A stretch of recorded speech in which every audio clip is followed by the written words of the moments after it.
Oda Taichi, a new student at Gokako High School, has only been enrolled for a few days when he stumbles upon the video game clubroom. He stands there surprised by the idea that students can openly play video games at school without any issues. The thought crosses his mind that high school might just be even more awesome than he imagined. As a passionate gamer himself, there's no way he can resist joining the club. Curious about who he might meet, Taichi opens the door. Inside, he spots a female student immersed in a game, but something catches his eye. She's using her legs to play. Puzzled, he wonders if she's playing on a PlayStation, but after a moment of observation, he realizes it's actually a Famicom. The female student already notices Oda's presence and gestures for him to help her, clearly struggling to play the game alone. She looks determined, but is having a hard time. Oda, unsure of how to assist, stands by, not knowing what to do, just by watching. She explains that the game is the Absurd Sports Tournament, an old fitness game from the Famicom era where body movements control the characters on the screen. To help him understand, she demonstrates, showing how her movements guide the game. With her instructions clear, Oda steps in, placing his hands on some of the buttons to assist her. Together, they manage to finish the game. Once it ends, she turns to get a proper look at him and realizes they are classmates. She introduces herself as Anisaki Uchiha. Curious why he's in the clubroom, she asks, and Oda, caught off guard, blurts out that he never expected someone as lively as her to be in the video game club, thinking he would only find more nerdy types like himself. Oda tells Uchiha that the reason he came was to join the video game club. Hearing this, Uchiha enthusiastically welcomes him, excited that they're both first-year students and hopeful they'll get along well. Without missing a beat, she begins searching through the games, eager to find something they can play together. After a moment, she pulls out a Mega Drive, and Oda can't help but be surprised at her choice. It's old-fashioned, far from the more modern consoles he expected, but Uchiha seems unfazed by its age, clearly enjoying the retro appeal. The two of them decide to play on the Mega Drive. Uchiha, switching gears from the physical activity of their previous game, suggests that they should now do something mentally stimulating. After browsing through the options, she eventually picks Puyo, a puzzle game. Oda admits that he's never played it before, but Uchiha insists that's exactly why he should try it.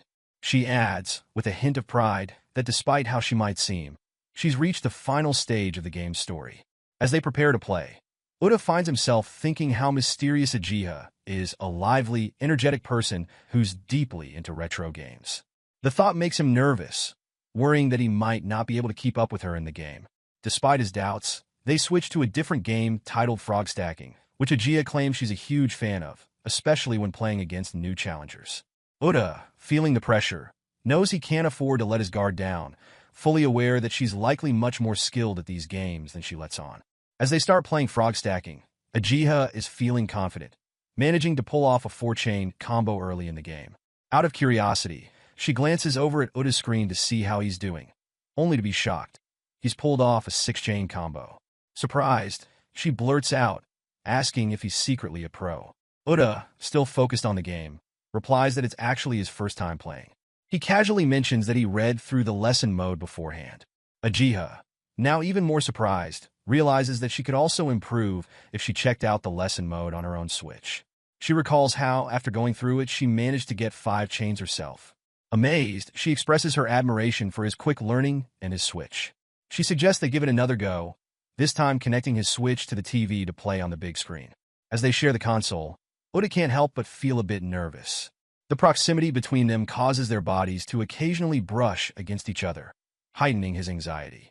The distraction proves too much for him, and Uchiha wins the game. Embarrassed, Oda makes a quick excuse, saying his brain feels overloaded from everything. After school, Oda and Uchiha head out together, and he can't help but feel a wave of nervousness wash over him. Walking home with a girl is something he thought only people who are dating do, and the idea makes him a bit self-conscious. Despite this, he tries to act casual as they walk side by side. After a while, Uchiha breaks the silence, talking about how she gets completely absorbed in things once she starts, admitting that she can't stop herself when she's into something. With excitement in her voice, she mentions how much she's raring for another round of gaming, and then asks if she could borrow his Switch. She says she wants to dive back into the lesson mode to master those chains, aiming for 8 this time. Oda, still feeling a bit flustered, agrees and hands over his Switch, though he briefly wonders if she'll return it later. Uchiha's face lights up with excitement, thrilled that he's agreed to let her borrow it. As Uda sits in the classroom the next day, his mind drifts back to everything that happened at the game's club. He's still baffled by the idea that a quiet, boring guy like him is hanging out with someone as lively as Ajiha. Lost in thought, he barely notices when Ajiha approaches. Her presence snaps him out of his reverie, and before he can say anything, she tells him they should organize a tournament together. This idea comes from her noticing a game on his Switch the previous day, Smart Balancers, where characters compete against each other on stage. The game offers a wide variety of characters, making it perfect for a fun competition. Furthermore, Ajiha discovers that in the Switch version of Smart Balancers, she can create a character that looks like her.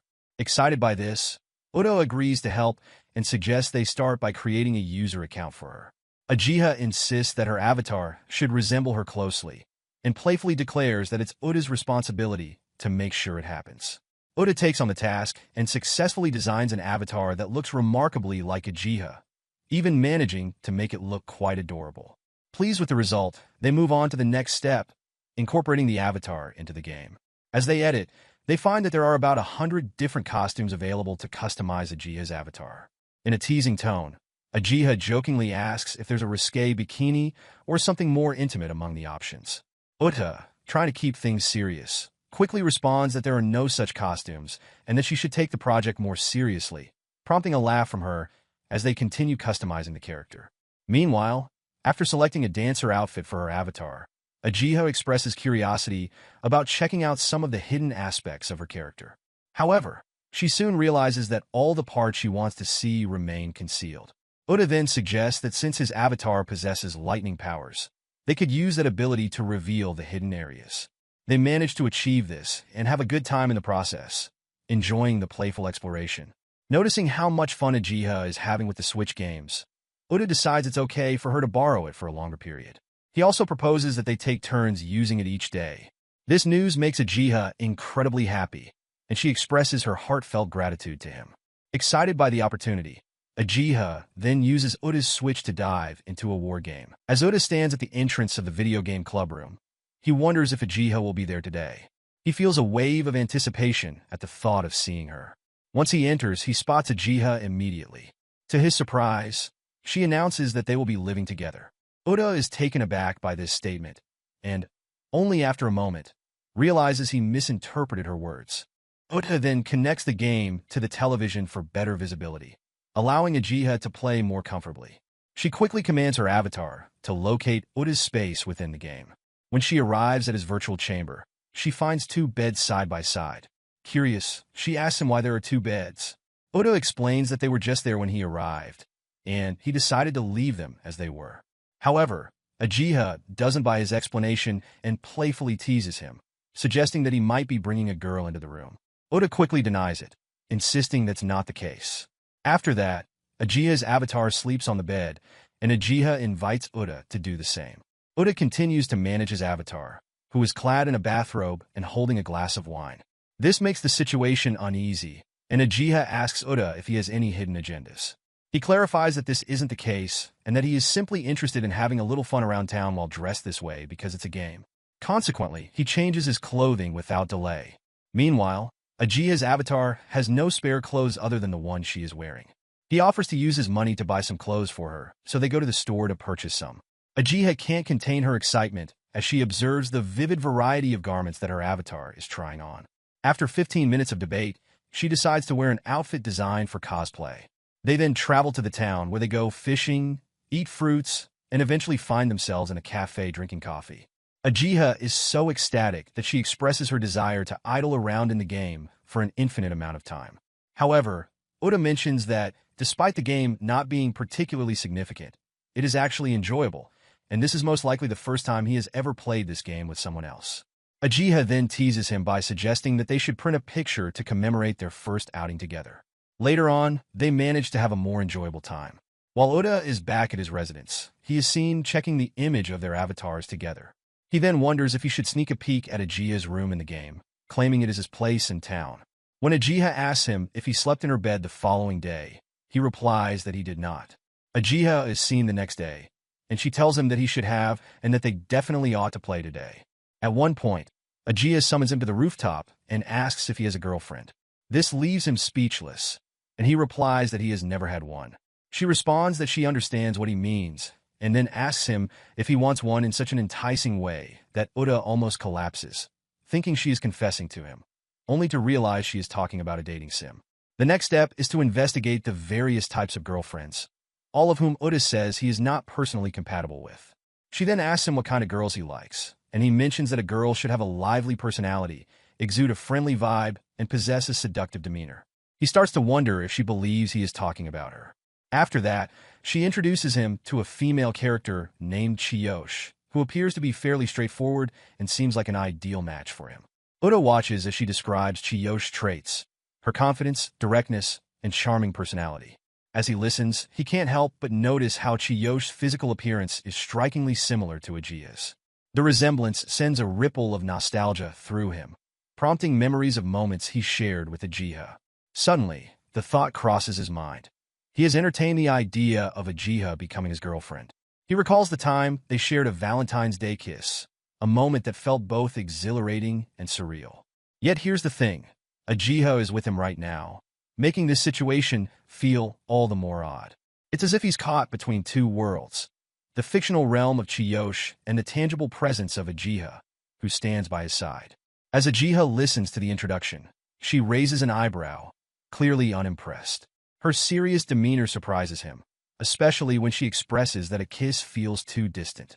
Uda's eyes widen at her words, recognizing her exceptional purity in romantic situations, which makes her comment all the more striking. Then he observed that she was blushing hard, and he asked her what was wrong. She answered that she was surprised by her response. A big male student enters the room where they're playing games and confidently announces, "Yo, a champ in the building." His booming voice echoes off the walls of the game club area, instantly grabbing everyone's attention. As soon as Uda hears this phrase, he reacts immediately, recognizing it as a reference from someone who works in Pokemon gyms, which proves to be the correct response. The large guy, with an easy smile, formally welcomes Uda into the gaming club and informs him that he has officially become a member. He introduces himself as Otakogi, the club president, a third-year student with a robust presence. Otakogi explains that he hasn't been able to attend the club as frequently as he would like because he has been overwhelmed with various responsibilities and commitments.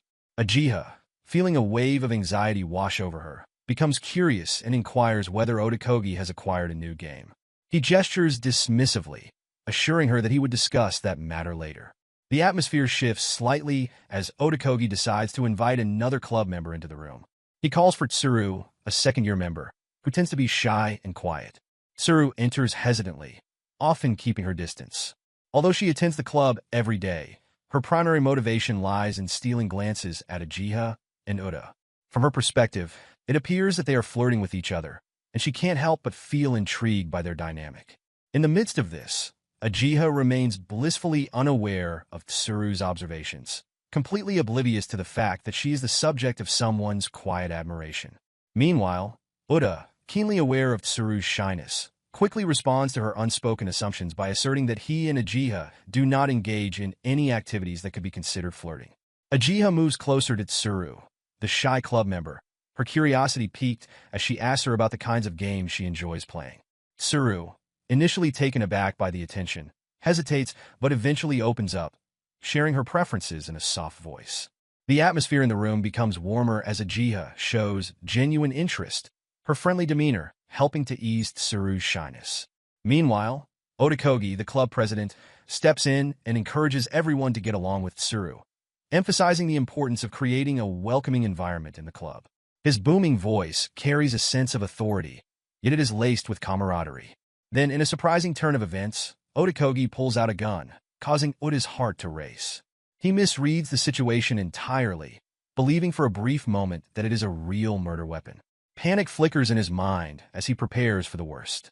However, Otakogi's laughter quickly dispels the tension as he explains that it is, in fact, a controller designed in the style of a handgun. He elaborates on its features, revealing that it was originally incompatible with any games. However, Otakogi had taken the initiative to modify a model gun by integrating a gyro sensor and an accelerometer, effectively transforming it into a gaming controller. Uda listens in awe as Otakogi recounts his search for a solution, detailing the challenges he faced and the eventual success he found in his endeavor. With a flourish, Otokogi invites each of the four members, including Uchiha, Uda, and Tsuru, to select their own pistol-style controllers.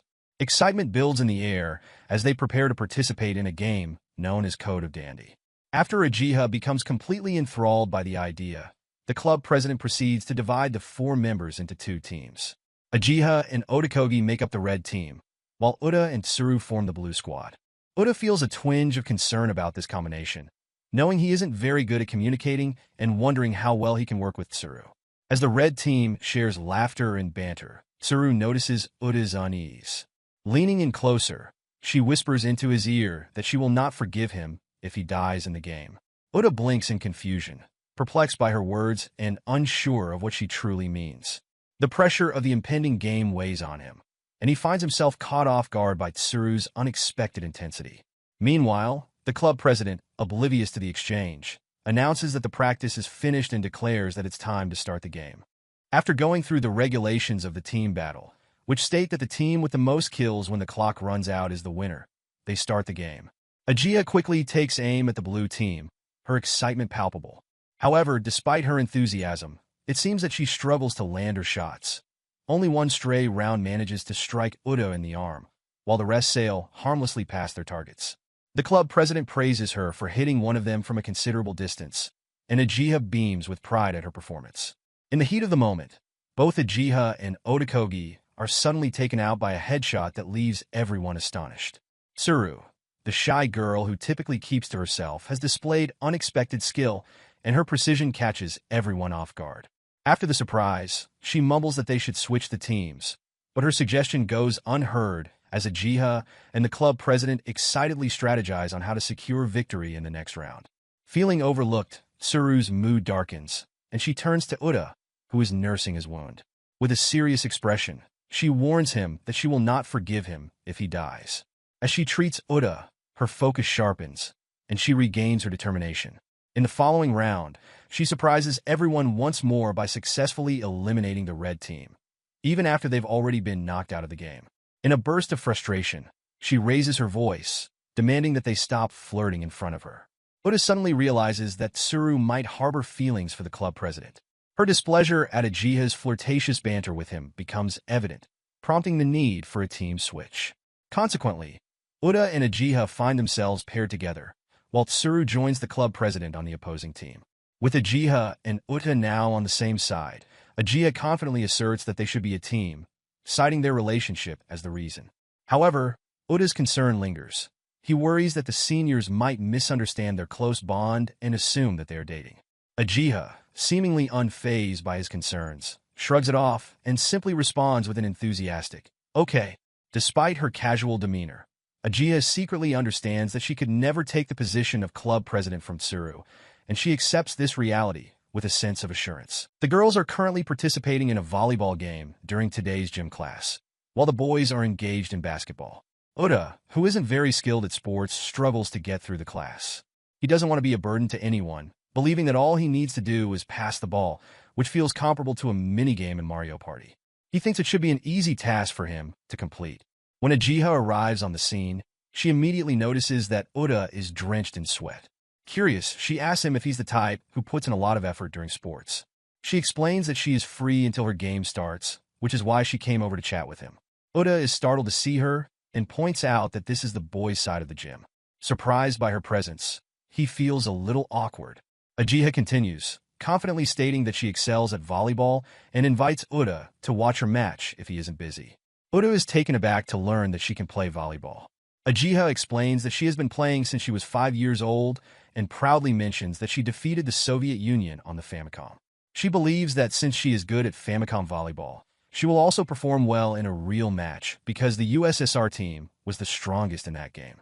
Additionally, she claims she was the best player on the USSR squad. Just then, she is called to start her match. Before she heads off, the boys gather around to see if she is as skilled at volleyball as she claims to be. At the start of the match, Uchiha delivers an impressive shot that earns her team a point against their opponents. She achieves this by perfectly following the rhythm of 3 spikes, showcasing her skill. The boys, especially Uda, are taken aback by her talent. She outshines the boys on the court. Uda recalls her mention of the Famicom and finds himself completely astonished, questioning how her gaming experience translates to real-life volleyball. As the match comes to a close, Ajiha emerges victorious, and the boys begin to cheer for her outstanding performance. After the match, Uda is encouraged to give his best effort in the basketball game. Soon, it's their turn to play, and Uda tries to replicate what Ajiha did by applying the Famicom principles he learned from basketball video games. However, when he attempts to use the techniques from the game, he fumbles the ball, causing him to exclaim that it doesn't reflect how the games work. In the chaos, he accidentally collides with Ajiha, who is still standing behind the net. Overwhelmed with embarrassment, he drops to his knees, apologizing profusely and insisting that it wasn't intentional. Ajiha simply smiles at him, assuring him that she's fine. However, she playfully adds that he will owe her a date in exchange for her forgiveness. After school, the two of them head to the video game clubroom, excited to engage in a game of volleyball on the Famicom. Tsuru arrives at the clubroom alone, without the club president, who is currently with Uda and Ajiha. As Ajiha playfully asks Tsuru random questions about games, Uda discreetly notices that Tsuru seems more communicative than before, though she still carries a bit of a reserved air when the club president isn't around. When Ajiha realizes Tsuru isn't responding, she playfully teases her, suggesting she might reveal Tsuru's feelings to the club president. Tsuru's demeanor shifts to one of apprehension as she warns Ajiha that if she tries to say anything too revealing to him, she will not forgive her. In that moment, Tsuru's expression suddenly turns sad, and she confesses that the club president doesn't talk to her, no matter what she does. Ajiha comforts her, assuring Tsuru that she won't say anything to him. To help strengthen their friendship, Ajiha proposes they play a game together. She suggests Pop and Twinbee, a popular vertical scrolling game known for its charming characters and colorful world. Uda sits back, watching the two players as they dive into the game, which is particularly fun with two participants. In the game, there are two characters, Twinbee and Winbee. Ajiha chooses Winbee, declaring it to be the cuter character, while Tsuru opts for Twinbee, feeling it suits her better. However, Ajiha quickly exhausts her playtime, using all 6 continues that are meant to be shared between them. Once she finishes, she turns to Tsuru and asks if she's angry. Tsuru replies coolly that she isn't upset, but the chill in her tone suggests otherwise. Afterward, Tsuru resets the game settings and switches to pair mode, which makes it more challenging for Ajiha's character to perish since the enemies will focus their attention on her. While Ajiha carelessly provides cover fire, Uda notices that Tsuru skillfully draws the enemy fire toward herself, effortlessly sliding through attacks and taking down the adversaries. Together, they work in tandem, successfully defeating the final monster known as the Professor's ultimate weapon. The game's story unfolds as they confront a wicked professor, whose schemes for global domination are thwarted after his sanity is restored following a blow to the head. Ajiha is ecstatic. This marks the first time she has ever won the game. In her excitement, she expresses her gratitude to Tsuru by wrapping her arms around her shoulders in a friendly hug. Tsuru, despite the challenge Ajiha presents, is genuinely enjoying the game. In a lighthearted moment, Ajiha teases Tsuru, suggesting that she seems like a masochist player, a term used for those who thrive on playing exceedingly challenging games. On a Saturday morning, Uda is at home, deeply focused on a game he hopes to win to advance in his rank. Suddenly, he hears the doorbell ring and wonders if it might be a package delivery. Hurrying to the door, he opens it, only to be taken aback to find Ajiha standing there casually dressed. She explains that since he mentioned living nearby, she decided to look for his house by finding the one with his nameplate. Uda is surprised, realizing it's unusual for someone to track him down, especially considering how many people share the name Uda.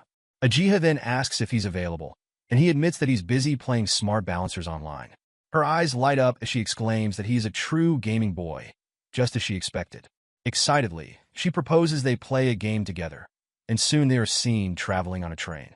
Ajiha insists that portable games are best played outside, and they make their way to a field that turns out to be much larger than she anticipated. As they set up their mat, they prepare to turn on the Game Boy, but the sunlight proves too bright for them to see the screen. They decide to move to the shade, which proves to be a much better option. However, as they settle in, Uda notices they are surrounded by couples on dates, and he finds it peculiar that he and Ajiha are there solely to play games. Ajiha pulls out a bento box, revealing several sandwiches she has prepared. She cheerfully declares that it's essential to have food when playing games. Uda, however, isn't convinced. He reflects on the day as a bit silly, recalling how Ajiha had come over to his place before. He remembers that she brought games for them to play together, and he realizes that she's done the same this time. Curious about her intentions, he asks her about it, but he can't help but wonder what motivates her to make such efforts. Uda turns to Ajiha, asking why she is going through all this trouble with someone like him, feeling a bit suspicious since it almost looks like a date. Ajiha finds his question amusing, admitting she had never thought of it that way before. However, she realizes that it might seem a bit odd for a girl to invite a guy to play Game Boy games on a day off. Despite the awkwardness, Uda understands that Ajiha is simply being herself. She explains that when she was a kid, none of her friends owned a Game Boy, yet she always yearned to play Game Boy games with someone. Most of her childhood memories revolve around wanting to share that experience, especially in the outdoors. She expresses that it's always fun for her when they play games together. Then, with a hint of concern, she asks if she's forcing him to be there, suggesting they could head back home instead. Uda quickly reassures her, saying he would love to play all the Game Boy games with her. He feels guilty for having thought otherwise, realizing that Ajiha is just like him, a fellow video game enthusiast who enjoys their time together. After playing over 30 Game Boy games, Uda and Ajiha take the train back home. Ajiha mentions she still has a single-player game called For the Frogs The Bell Tolls, claiming it's one of the best games out there.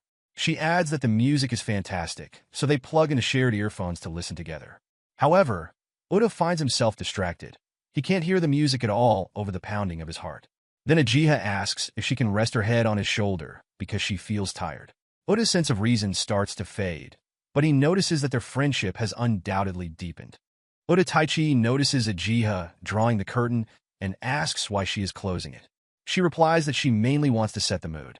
In that moment, Uda realizes she is serious about what they are about to do, something he hadn't believed would happen before. Ajiha admits she feels a bit scared, but is okay with it as long as it's with him. She returns to her seat beside Uda, and they decide to play Clock Tower, where Ajiha takes on the role of a young woman trapped in a mansion with a bloodthirsty killer. Her goal is to escape in this horror adventure game, which is filled with puzzles. The more Ajiha immerses herself in the game, the deeper she gets drawn into its chilling atmosphere. As Ajiha reads through all the game features, she realizes it's far too scary for her. Uda encourages her to check the wooden box in the game, but she wonders why there's no music, only the sound of her character's footsteps, which adds to her anxiety. When she opens the box, she's shocked to find the Scissor Man inside. This is a stark contrast to her previous experience with the game. Even Uda is taken aback by this twist. Later, Ajiha's character ventures outside the mansion and spots a car. Surprised but hopeful, she decides to try to escape in it. To her horror, she discovers the Scissor Man is already in the car with her. The fright causes Ajiha to cling tightly to Uda, who finds his thoughts scattered as he feels the weight of her chest resting on his arm. Meanwhile, Ajiha thinks Uda must be incredibly brave for not screaming or reacting to the game. When Uda finally regains his senses, he can't speak. He knows his lack of reaction stems from the less-than-pure thoughts crossing his mind, but he takes comfort in the fact that his composure makes him feel more manly. Ajiha fails to escape the game, even though she initially believed she could make it out alive. Realizing she still has mysteries to solve in the mansion, she decides to play again. Although the idea terrifies her, her determination remains. Uda encourages her to keep playing, assuring her that she will get the hang of it, and expressing his own curiosity about the game's ending. Although Uda knows he's not great at watching horror games and usually avoids them, he has no choice but to watch as Ajiha plays. He's not used to getting scared anymore, but Ajiha's over-the-top reactions make it hard to keep a straight face. Fortunately, Ajiha's character manages to hide from the Scissor Man, who surprisingly doesn't spot her. Ajiha wonders why he walked right past her, thinking he must be guarding another area. Uda explains that the killer is actually quite dim-witted and that Ajiha's character is surprisingly strong, able to carry a huge plank of wood with one hand. This revelation impresses both of them. Ajiha laughs at Uda's amusing commentary, realizing she hadn't thought about it that way before. His lighthearted words help her push aside her fear, allowing her to enjoy the game a little more. Ajiha spots a disgusting fridge in the game and decides to check it, half expecting to find a dead body inside. To her shock, she discovers it's crawling with bugs instead. The sight frightens her so much that she instinctively lays down on Uda, using him as a shield to block out the horrifying image. Once she calms down, she apologizes for the sudden outburst and decides to turn the game back on, which she had switched off earlier. However, just as she does, a real grasshopper appears next to the controller. Ajiha jumps up in fright, unable to contain herself, while Uda tries to reassure her that it's just a bug. But before he can finish, she scrambles to the top of a shelf, seeking refuge from her fear. Her scream attracts the attention of a nearby man, who rushes in to check on them and see what's going on. On a Sunday at the shopping mall, Ajiha and Uda find themselves wandering through the lively space. As they arrive, Uda reminisces about his childhood memories, recalling a time when he played every game imaginable. He remembers having much more fun at the arcade than at home, where he would get to play games with random kids, switching out whenever someone lost. Uda reflects on how, back then, he was quite good at striking up conversations, unlike his current self. He knows he can't play games with kids anymore since he's grown up, but he can't help but watch them play. Suddenly, he spots Ajiha. They hadn't come to the mall together and didn't expect to run into each other here. Curious, Uda asks Ajiha what brought her to the mall. Ajiha finds the question a bit odd, as she assumes he always stops by the games department, leaving her wondering why he would ask. Later, as Uda sees Ajiha admiring a game box, he realizes she must have come to the mall to buy something. The character she's looking at is from a game Uda plays, and he knows that with the game's serial code, he can unlock bonus equipment. However, Ajiha is more focused on the figure itself, which Uda isn't as interested in since he wants the bonus equipment for the game instead. Ajiha then moves on to check some outfits featured on the game box, trying them on for Uda to see if they fit. When he looks at one particular dress, he notices it's too revealing and asks her if she would even be able to wear something like that in the game. As Uda helps her examine the game box, he discovers that the outfits would really boost her EXP and recovery stats, which surprises her. He explains that the increased EXP mainly enhances the game's tempo, but Ajiha isn't too concerned about that. What matters most to her is the sexy appearance, and she knows they both enjoy those kinds of characters in games. Despite Uda's hesitance to buy such outfits in real life, Ajiha tries to persuade him, speaking a bit too loudly as her excitement builds. Uda, already feeling a bit awkward, has to caution her about being too loud. However, Uda admits to Ajiha that he doesn't have the courage to go to the register. Understanding his hesitation, Ajiha volunteers to buy it for him. After she makes the purchase, she helps him put the item in a bag, and Uda genuinely thanks her, realizing that without her assistance, he would have just stood there, worrying about looking suspicious. Then Ajiha suggests they check out some other boxes in the mall, wanting to look for swimsuits. She asks Uda to wait outside while she goes in to change.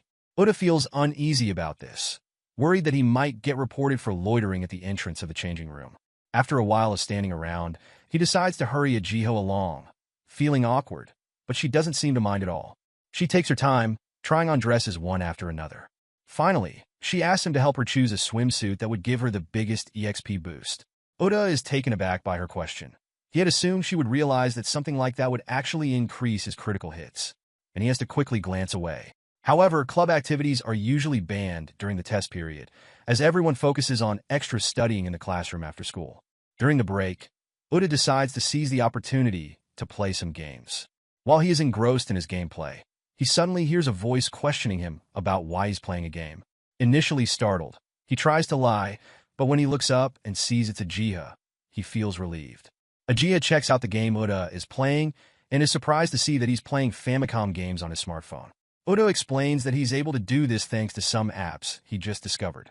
As Ajiha continues to browse, she sees that Uda also plays retro games and asks him why he enjoys them. Lost in thought, Uda inadvertently mutters that it's because he likes her, which shocks Ajiha since she wasn't expecting such a confession.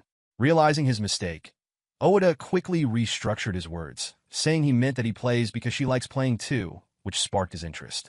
Ajiha misinterprets this as him still having feelings for her, and noticing her eagerness to continue discussing it, Uda hastily changes the subject, reminding her that she was actually studying before and shouldn't get distracted from her work. Ajiha knows that Uda wants her to leave, but she tells him that she left the library because she was bored, which is why she came to him. Instead, she decides to study with him. Uda is shocked by her sudden change of heart, but goes along with it, and gives her the chance to read beside him.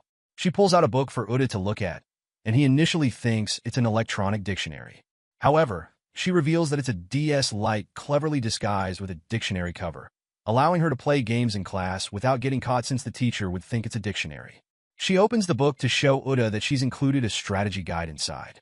At first, Uda doesn't believe her, but when he checks, he is stunned to confirm it. With what Uchiha has written in the book, she can now play games while everyone else believes she is studying. Since the book is with her, she tells Uda he can read while she focuses on her games. After a while Uda is reading, he gets distracted by Uchiha's beauty and stops writing. Uchiha, not fully concentrated on her game, notices him and asks why he has stopped moving his hands. Knowing he's been caught, Uda can't lie. Uchiha misinterprets his distraction as a desire to join her in gaming, so she invites him to play with her. Just as he is about to join, Ryu, another girl, walks in. Upon seeing Ryu, Uchiha tries to disguise her actions as if she's reading, but Ryu already catches on. Ryu asks Uchiha why she isn't reading, to which Uchiha lies, saying she's actually taking a break. However, Ryu already knows that Uchiha must have tried to drag Uda into playing games as well. Ryu then drags Uchiha up and insists that she needs to focus on studying, telling her to leave her game behind. Uchiha doesn't want to go, but feels forced to comply. Before she leaves, she tells Uda to continue playing the game in her place and reminds him about her birthday, which she has noted in the book. She leaves everything in his hands. When Aja mentions her birthday, Uda suddenly remembers that she had told him the last day of their test period would also be her birthday. Curious, he quickly checks the book and sees that she has written that there will be an important event on her birthday. This confuses him, as he doesn't fully understand what she means by that. It's Ajia's birthday, and everyone is wishing her well. Even a guy in her class, Yaginuma, gives her some gum since he didn't know about her birthday beforehand. Meanwhile, Uda, who knew about it in advance, struggles to come up with a gift. He considers buying her a game since he knows she loves them, but new games are too expensive, and she already has plenty of retro ones. As Uda continues to think, he overhears Uchiha telling others that she plans to throw a party after the test day, and everyone expresses their interest in attending. Even Yaginuma, who just gave her a gift, says he'll be there, which prompts girls with crushes on him to want to go as well. Yaginuma then notices that Uda hasn't said anything and approaches him, asking if he'll be attending too. However, Uda is lost in thought and doesn't even register Yaginuma's question. After the test day, Uda follows everyone to the party, where they start by playing football. He participates, but feels disappointed that he hasn't had a chance to talk to Uchiha yet.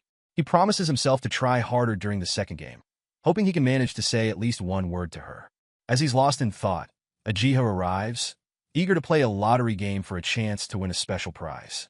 Uda notices the game and tries to warn her that it's difficult to win, but she doesn't respond. Undeterred, she attempts to move the black capsule to win, but struggles repeatedly. Seeing her frustration, Uda decides to help with his own switch. After several tries, he successfully wins the game for her. Feeling a surge of courage, he finally manages to wish her a happy birthday. Uchiha is shocked when she sees that Uda actually gives her the switch, thinking it's too generous of him. However, Uda insists she take it, explaining that he only spent 500 yen on it. Overjoyed, Uchiha considers the switch the best gift she received that day.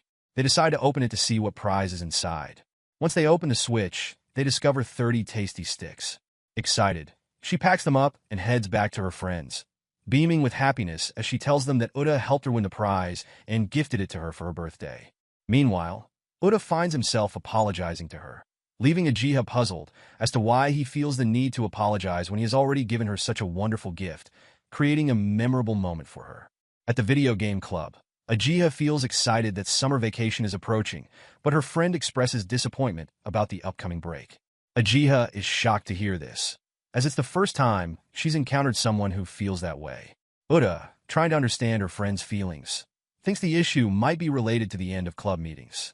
Uchiha speculates that her friend might be upset because she won't be able to see the club president, her crush, as often. To lift her friend's spirits, Uchiha reassures her that just because the club meetings are ending doesn't mean she can't see the president. This encouragement boosts her friend's confidence. Uchiha suggests that her friend could visit the president's hostel, but Tsuru feels that might be too sudden. After some thought, Tsuru considers spending the night at the president's place. Uda thinks Tsuru is getting ahead of herself, so she quickly backtracks, claiming she didn't mean it that way. However, Uchiha sees through the act and tells Tsuru to embrace her feelings, encouraging her that it's okay to visit a guy's place. Tsuru feels excited about Uchiha's idea, which lifts her spirits. Uda suggests that they all go to a training camp together with the president, where they could use a gaming club equipped with a TV. This would allow them to enhance their fighting game skills by teaming up to take down tough bosses in co-op games, and afterward, they could unwind with some party games. As they plan, Ajiha becomes increasingly enthusiastic, envisioning the fun they could have. She tells Uda they should definitely go through with their plan. While Uda acknowledges that it sounds enjoyable, he worries about whether it qualifies as a club activity. Ajiha brushes off that concern, focusing instead on the opportunity to spend time alone with Uda. Just then, the president walks in. Ajiha offers to help Tsuru talk to him, but out of jealousy, Tsuru declines, insisting she wants to approach the president alone. When she nervously approaches him, she inadvertently disappoints her friends by saying something unexpected. She asks the president to be with her. Ajiha and Uda exchange glances, bewildered and disappointed, wondering why Tsuru made such a statement. Fortunately, the president quickly grasps what Tsuru is trying to convey and clarifies that she actually means a game training camp. Sensing Tsuru's shyness, Ajiha stands up and follows along with the president. The president suggests that the game training would be like an all-night gaming tournament, to which Ajiha enthusiastically nods in agreement. However, Uda feels a bit lost, pondering whether this really qualifies as a training camp. The idea of everyone staying overnight together raises concerns for him. Despite Uda's worries, the president agrees to join, mentioning he has some games he's eager to play. Ajiha chimes in, saying she has a few games in mind as well. With everyone on board with the plan, Uda reluctantly goes along with it. And so, with their expectations set, that's how the summer vacation begins. They arrive at their location, and Uda drifts off to sleep. When he finally wakes up, he jumps out of bed in shock to find Ajiha on his futon. Confused, he wonders what she's doing there, and she explains that she thought it would be fun for opposite genders to play games on a futon together. However, the whole situation is just a product of Uda's sleep-talking. He hasn't truly fallen asleep yet. While they sit around playing games, Uda begins to doze off, entering a daydream where he believes Ajiha is actually engaged in the drama with him. He becomes convinced he's really asleep when he asks about a game she mentioned in his dream, and the others tell him it doesn't exist. That's when he realizes it was all a dream. Later that day, right after summer vacation kicks off, they head to an inn for their summer training camp, having secured their parents' permissions. Upon entering the inn, Ajiha is pleasantly surprised to spot a Famicom box machine in one corner of the room. It allows players to enjoy Famicom games by inserting money. The president isn't surprised, as he expected to find such a machine at a gaming training camp, but Uda has never seen one before. Ajiha suggests they play games there after enjoying the onsen, but Tsuru expresses a desire to relax with ice cream while wearing a yukata instead. Uda stands dumbfounded as he listens to both girls mention a slew of wild game names he has never even heard of. When they finally enter their room, he is taken aback by how huge and well-furnished it is, complete with a TV and plenty of refreshments. Ajiha is visibly excited by the room's amenities, while the president admires the selection of consoles available. Uda suggests they play some games, but the president thinks it might be better to just pick any game they can enjoy together, as they might not have the time to explore everything. He then turns to Ajiha, asking her which game she'd like to play. She rattles off an impressive list, prompting Uda to caution her that it's a bit too much to consider all at once. After some back and forth, Ajiha proposes they head to the beach first. However, Tsuru hesitates. Sensing her reluctance, Ajiha tries to persuade her to join them, reassuring her that swimming isn't a requirement. If Tsuru is worried about swimsuits, Ajiha offers to help her rent one at the beach. But Tsuru seems set on staying behind. She retreats to a corner of the room and picks up a game to play, expressing that she is perfectly fine enjoying her time there alone. Ajiha, not wanting to give up, reminds Tsuru that this is her chance to spend time with the president, but her friend remains unmoved, focused on her game instead. Frustrated yet determined, Ajiha knows she has to find a way to get Tsuru to join them for the beach outing. Since the president sees that Tsuru is not going to join them, he suggests they play some games instead, reminding everyone that they came for fun. He proposes a carefree tennis match using the remotes, which are intuitive enough for anyone to enjoy and play easily. Ajiha turns it into a challenge, declaring that if she wins, they will go to the beach, but if Tsuru wins, they'll keep playing games. They start the match, and Ajiha swings her remote hard and fast, making it difficult for Tsuru to keep up. The president watches intently, and Uda finds himself wishing he could join in the fun. However, it isn't long before Tsuru gets confused with the moves and stops playing, leading Ajiha to consider this a win for her.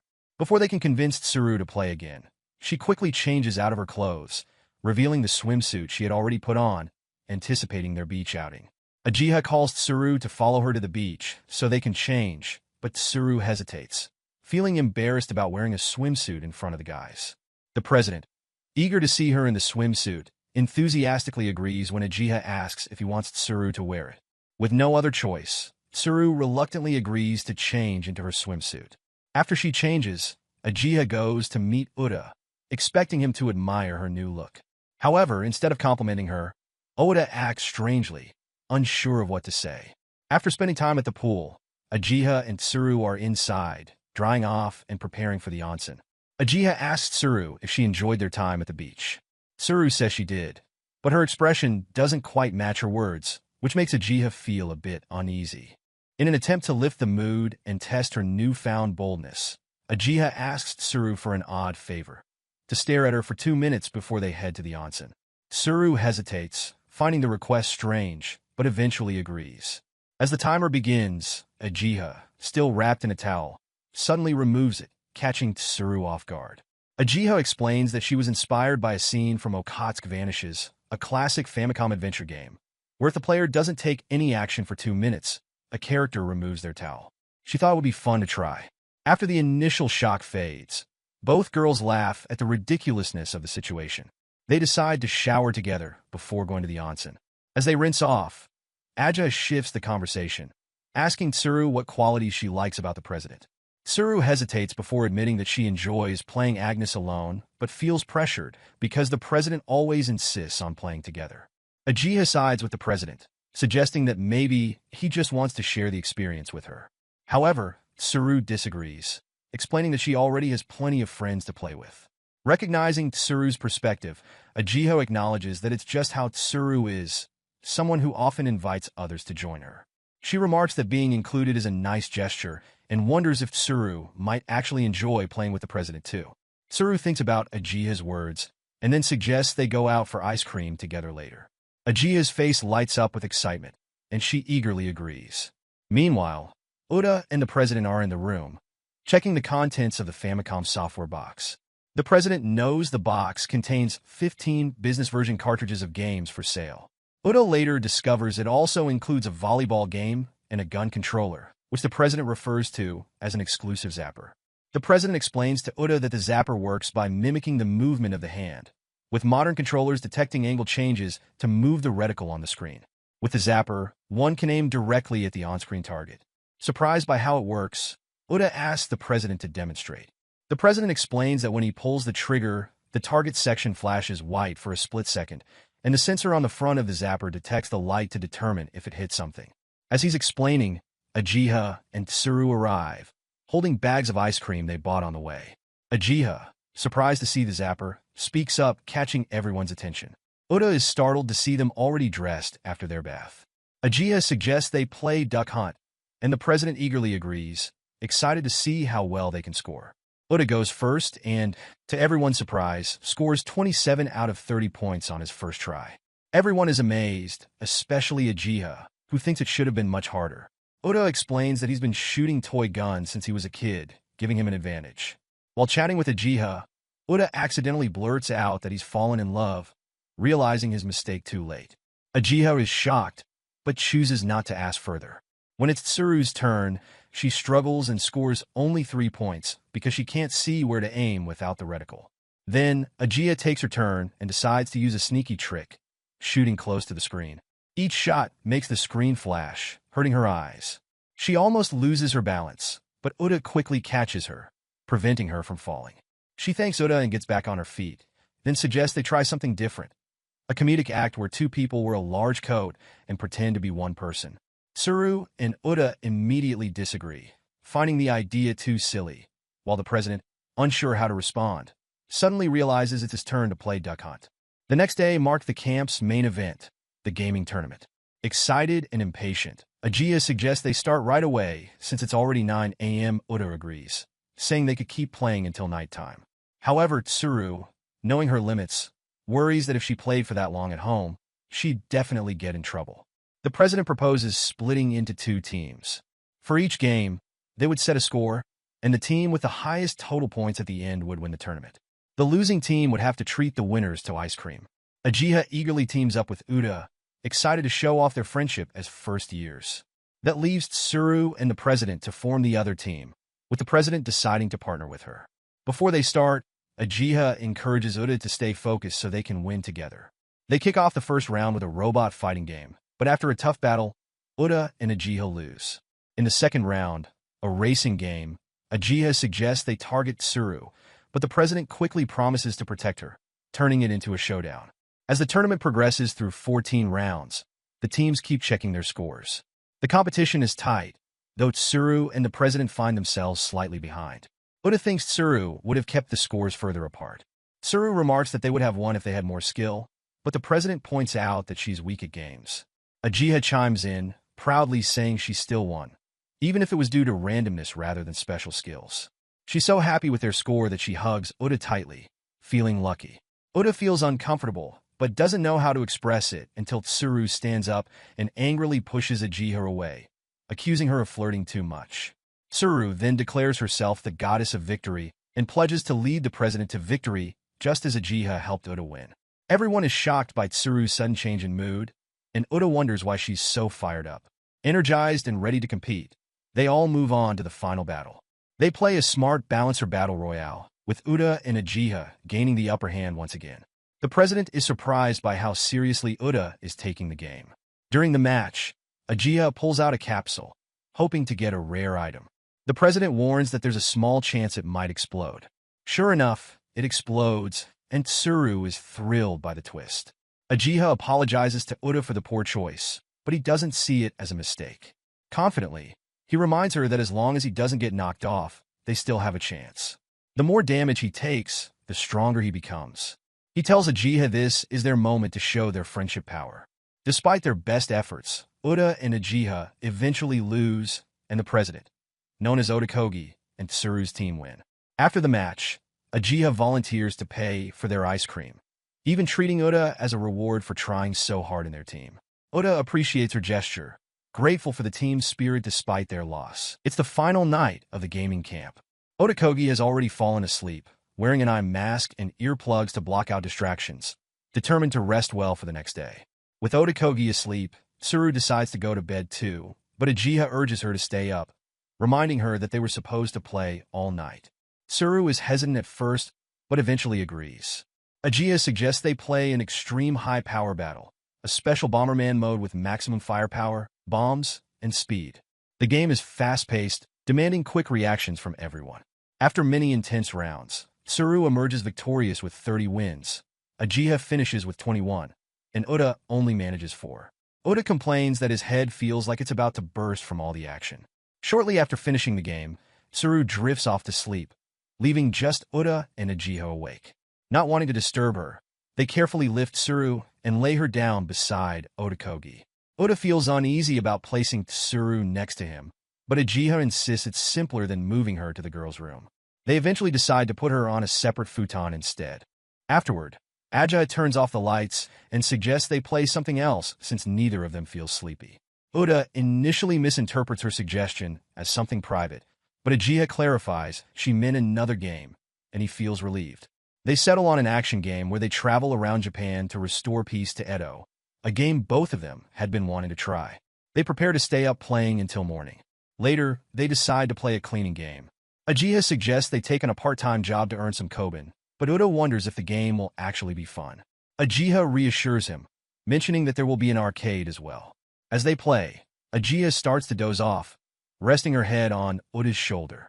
He gently cautions her to stay awake, but she insists on holding on until they finish the game. However, when morning arrives, Ajiha and Uda are nowhere to be found in the room. They are actually outside, where they finally finish the game in the morning. Feeling sleepy but happy about their accomplishment, they reflect on their late-night gaming session.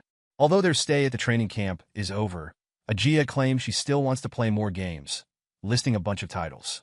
Uda notices there are plenty of games they haven't yet played, and he realizes that even if Ajiha decided to dedicate her entire summer vacation to gaming, she wouldn't be able to finish them all. Ajiha, however, feels there's nothing wrong with devoting her days to playing games. After all, games have existed long before they were born, and new ones will keep coming out. From Ajiha's enthusiasm, Uda figures out that she genuinely wants to play every game in the world because she finds them all enjoyable. Later, Uda understands her perspective better. He has also spent a lot of time playing older games and has a few titles he wants to try himself. He asks Ajiha if she would still like to keep playing games, even though the training camp is over, since their summer vacation isn't finished yet.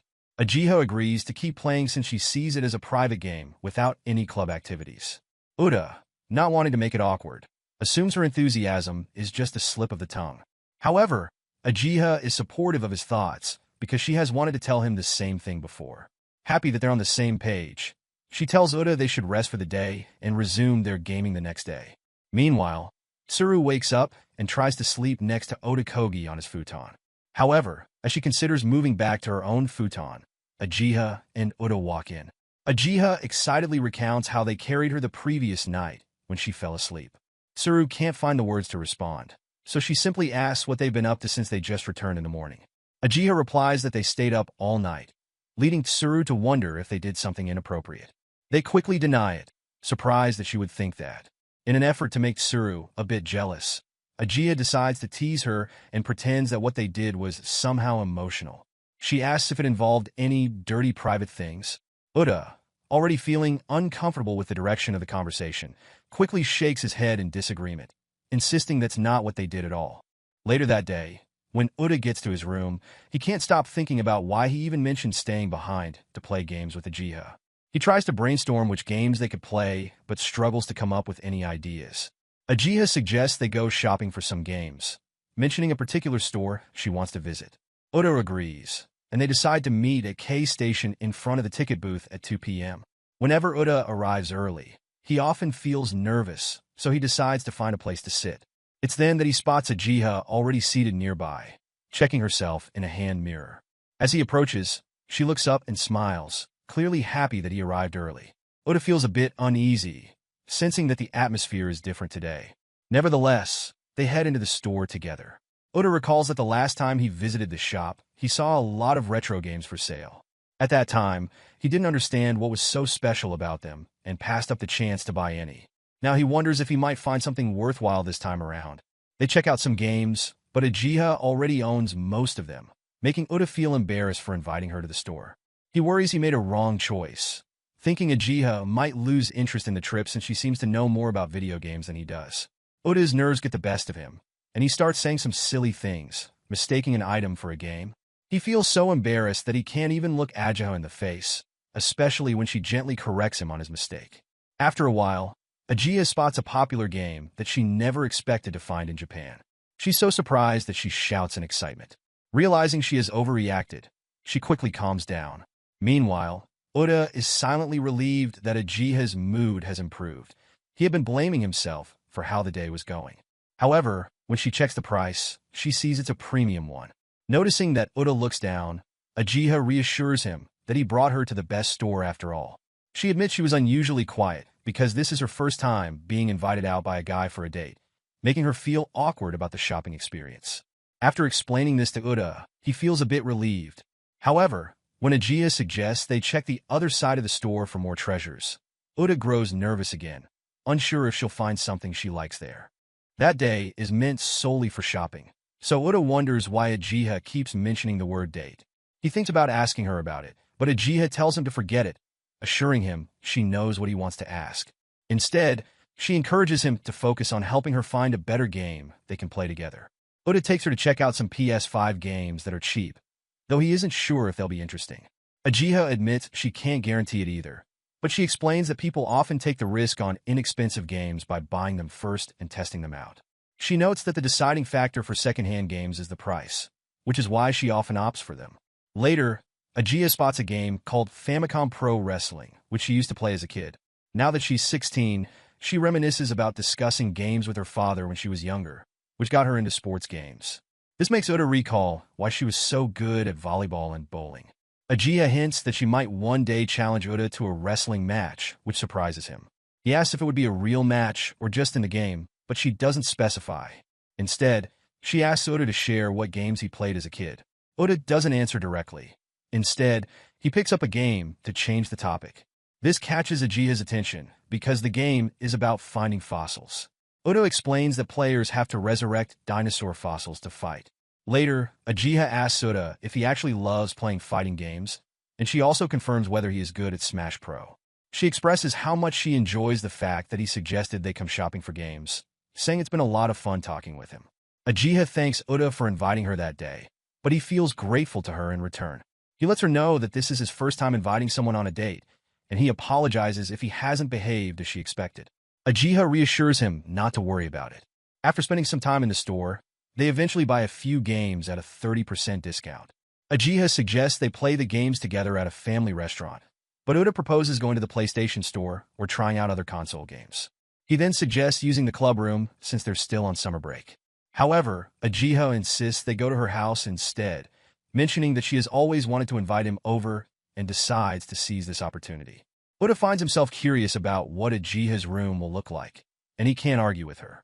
Once they leave the store, Uchiha takes Oda straight to her house. Upon arriving, they are greeted by some men who look like bodyguards. Oda is taken aback by the unexpected sight, feeling shocked by the situation. Uchiha tells Oda to wait outside while she quickly tidies up her room. She assures him that it won't take long, claiming her room isn't too messy, but she warns him not to peek. Oda promises he won't. While he waits, the men who greeted Uchiha earlier approach him and start testing him. Oda struggles to hear what their leader is saying because he's too busy eating. Eventually, he gets the impression that they want him to fight. One of the guys asks if he's heard of Virtua Fighter, leading them to their living room.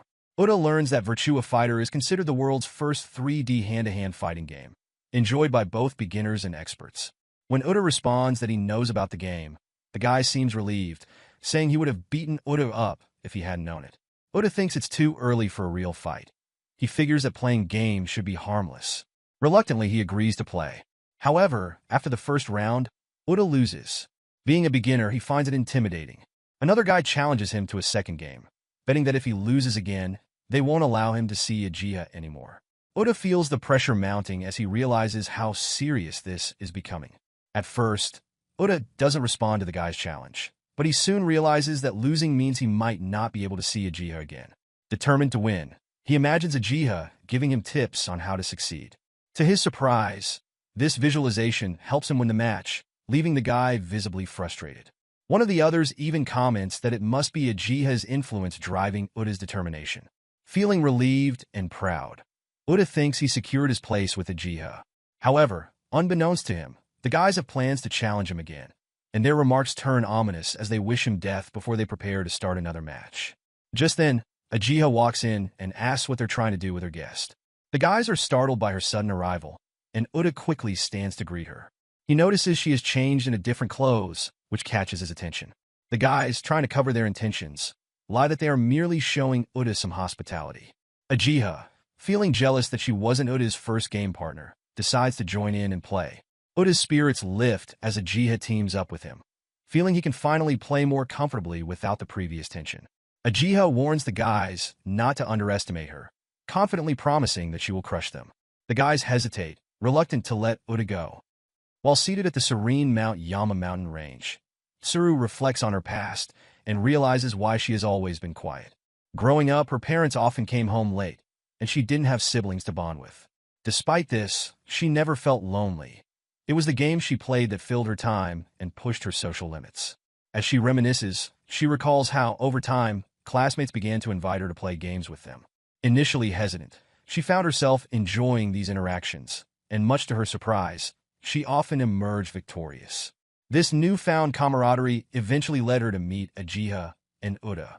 Whenever they played together, she continued to win, which brought her joy but also made her feel a bit disconnected. After a while, Tsuru grew tired of always being the one to win.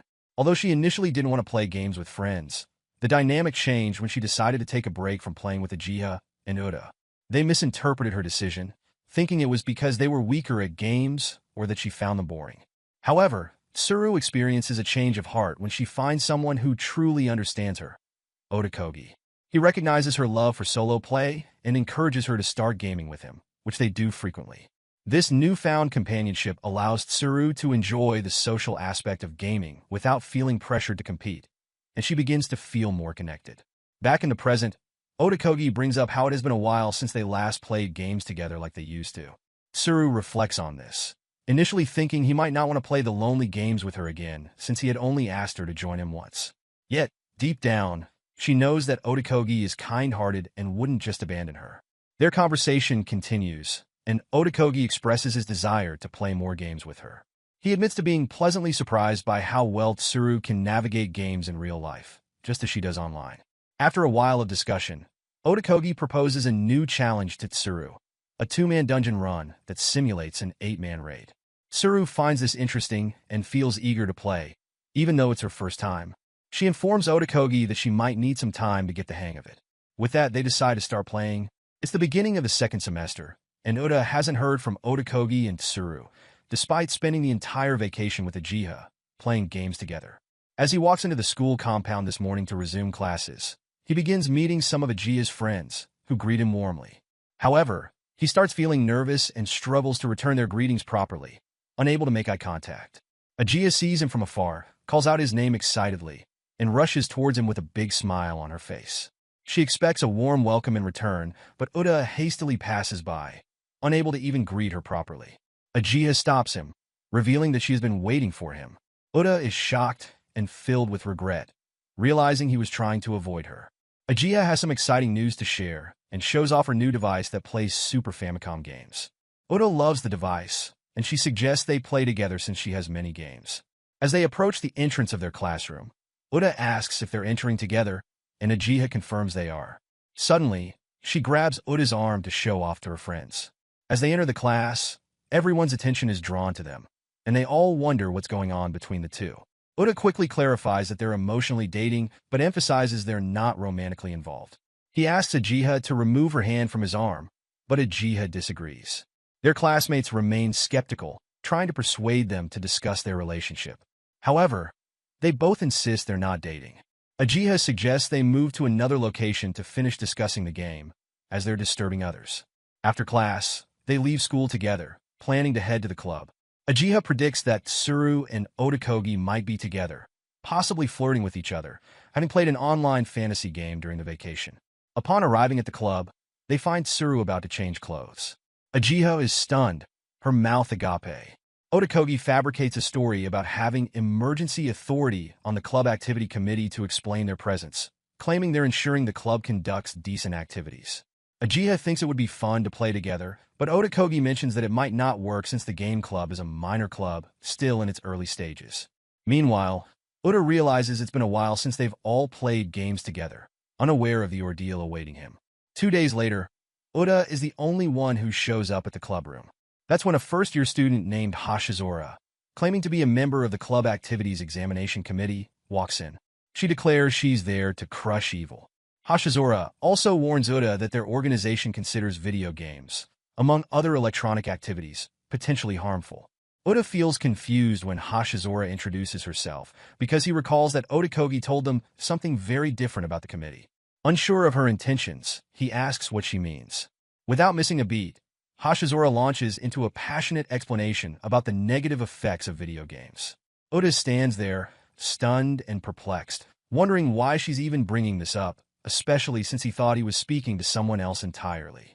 Then, Hashizora's tone shifts as she vows to punish every evil organization that promotes or allows video games. Ota can't help but wonder why a person like her would suddenly appear here, of all places, and at this very moment, when he's the only one around.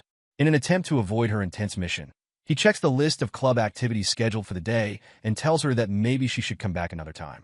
However, Hashizora remains determined, insisting she must take action now since she's already here.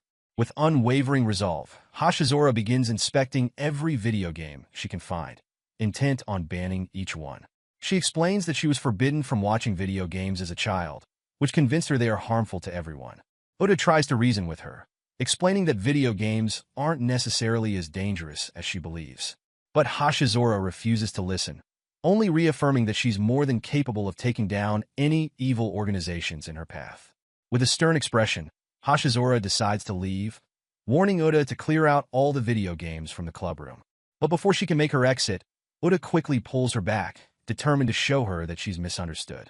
He suggests she at least give a video game a try, just once. That way, she might see for herself that video games aren't as harmful as she thinks.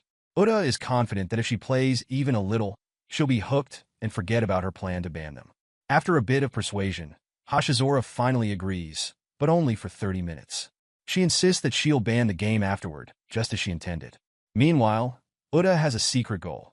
He's determined to change her mind about video games and save the club room, especially since he knows that would make Ajiya happy. After sifting through several options, Uda carefully selects a game for her. As soon as it starts, Hashizora looks terrified and immediately wants to stop. But Uda encourages her to keep going, reminding her of her commitment to investigate. Summoning a burst of courage, Hashizora watches the screen intently, determined not to let herself be overwhelmed. Gradually, she begins to engage, silently vowing that she won't let herself lose to a video game again. Uda suggests they play Baikunin 3, a charming exploration game centered around small, adorable animals. When he loads it onto the screen, Hashizora is taken aback, shocked by the realistic 3D graphics, which he initially mistakes for an animation. Uda explains that it's a game, not a cartoon, surprising her even further. As they begin, Uda starts to understand that Hashizora's strong dislike likely stems from the old 2D retro games her grandmother banned when she was a child. Realizing this, he decides that his first task is to overturn her outdated impression of video games. This game, he hopes, will change her perspective. Almost immediately, Hashizora can't help but comment on how cute the game is. Without realizing it, she starts to get pulled in, her interest growing as Uda patiently explains the game's details and mechanics. There are moments where certain scenes make her jump, but with Uda's guidance, she begins to navigate through them, her curiosity replacing her hesitation. Uda sticks by her as a supporter, helping her along the way and teaching her as she plays. With each new discovery, Hashizora's surprise and excitement grow. This game world is nothing like what she had expected. Before long, Hashizora grasps the goal of Baikunin 3. Her task is to pull out the Baikunin creatures so they can gather food. The simplicity of it surprises her, as it's far easier than she initially imagined. As she pulls out the Baikunin, she finds herself enjoying the process more than expected. Understanding that it's all about pressing buttons, she begins to appreciate the small details. The subtle movements on the screen, the cheerful sound effects, and the satisfying motions of the Baikunin as they carry out their tasks. Each button press brings an instant reaction, and every action sends a surge of delight through her. The rhythm of the game, the visuals, and the sounds all seem to send waves of pleasure to her mind, and she feels herself drawn into the experience, realizing that perhaps video games aren't as pointless as she once believed. Meanwhile, Uda observes her closely, feeling satisfied that she's becoming more engaged. He recognizes that Baikunin 3, with its simple, charming gameplay, matches her energy well. Unaware, Hashizora begins developing a growing affection for Uda. Each time she glances his way, she finds herself captivated by his presence, noticing things she hadn't before.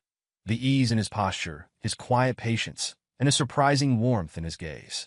Trying to push these feelings aside, she resolves to stop playing once she finishes her current round. She tells herself that it's only the excitement of the game affecting her emotions, but a small part of her wonders if there's more to it than that. After a while, Hashizora announces to Uda that she's finished raising the Baikunin, assuming this would be the end of the game. But to her surprise, Uda mentions that they're only moving to the next stage, as an enemy has been sighted. Before she can react, the enemy charges forward, managing to eat one of the Baikunin before she can defend them. Shocked and upset by this sudden loss, Hashizora feels a deep determination grow within her. She becomes more focused and desperate to protect the Baikunin, her protective instincts kicking in as she presses on. Uda, watching her intense focus, feels pleased. She's finally getting invested in the game. As she continues with renewed focus, Hashizora becomes increasingly serious about defeating the enemy, and after an intense effort, she manages to win. The sense of victory is exhilarating, especially when she learns that the defeated enemies' remains serve as nutrients, allowing the Baikunin to grow stronger. Uda suggests they pull out the fallen enemies, explaining that reclaiming the Baikunin that had been eaten is crucial. At first, Hashizora hesitates, feeling unsure about handling the remains, but Uda assures her that it's one of the most satisfying parts of the game. Trusting his advice, Hashizora decides to go along with it. Little by little, she becomes utterly engrossed in the game, unable to stop playing. Hashizora finally finishes the game, feeling proud and excited. Uda then asks if she wants to keep playing a bit more so they can try to defeat the first boss together. Tempted, Hashizora hesitates, realizing that if she keeps playing, she might feel things she doesn't fully understand. To stop herself, she quickly puts down the controller, deciding that it's best to leave. She tells Uda she's done playing and won't continue, then starts heading for the door. Uda is a little surprised that she left so suddenly. Part of him thinks she shouldn't have rushed off, but then he remembers the most important thing: the club's possible disbandment. He tries to call after her to ask what she thinks about keeping the club safe. But before he can get the words out, Hashizora is already out the door, breathing hard as she runs. Outside, she realizes that staying close to Uda while playing games feels strange and intense for her. She decides firmly that even though she enjoyed the game, she won't play any more games in the future, as it feels a bit too risky for her feelings. Uda sits alone in the gaming club room, deep in thought, wondering about the future of the club. He has no idea what will happen, and the uncertainty worries him. Just then, Ajiha walks in, surprised to find Uda alone. She explains that she had gone out with Ryu and some friends to try the new tapioca drink. Since everyone got tired afterward, she got bored and decided to drop by. With a friendly smile, she offers Uda her tapioca drink to try, but he politely declines. As they talk, Ajiha's gaze drifts to the screen. She notices that Uda has been playing Baikunin 3, which catches her interest. She thinks it looks fun and mentions that she missed out on playing the first version of the game.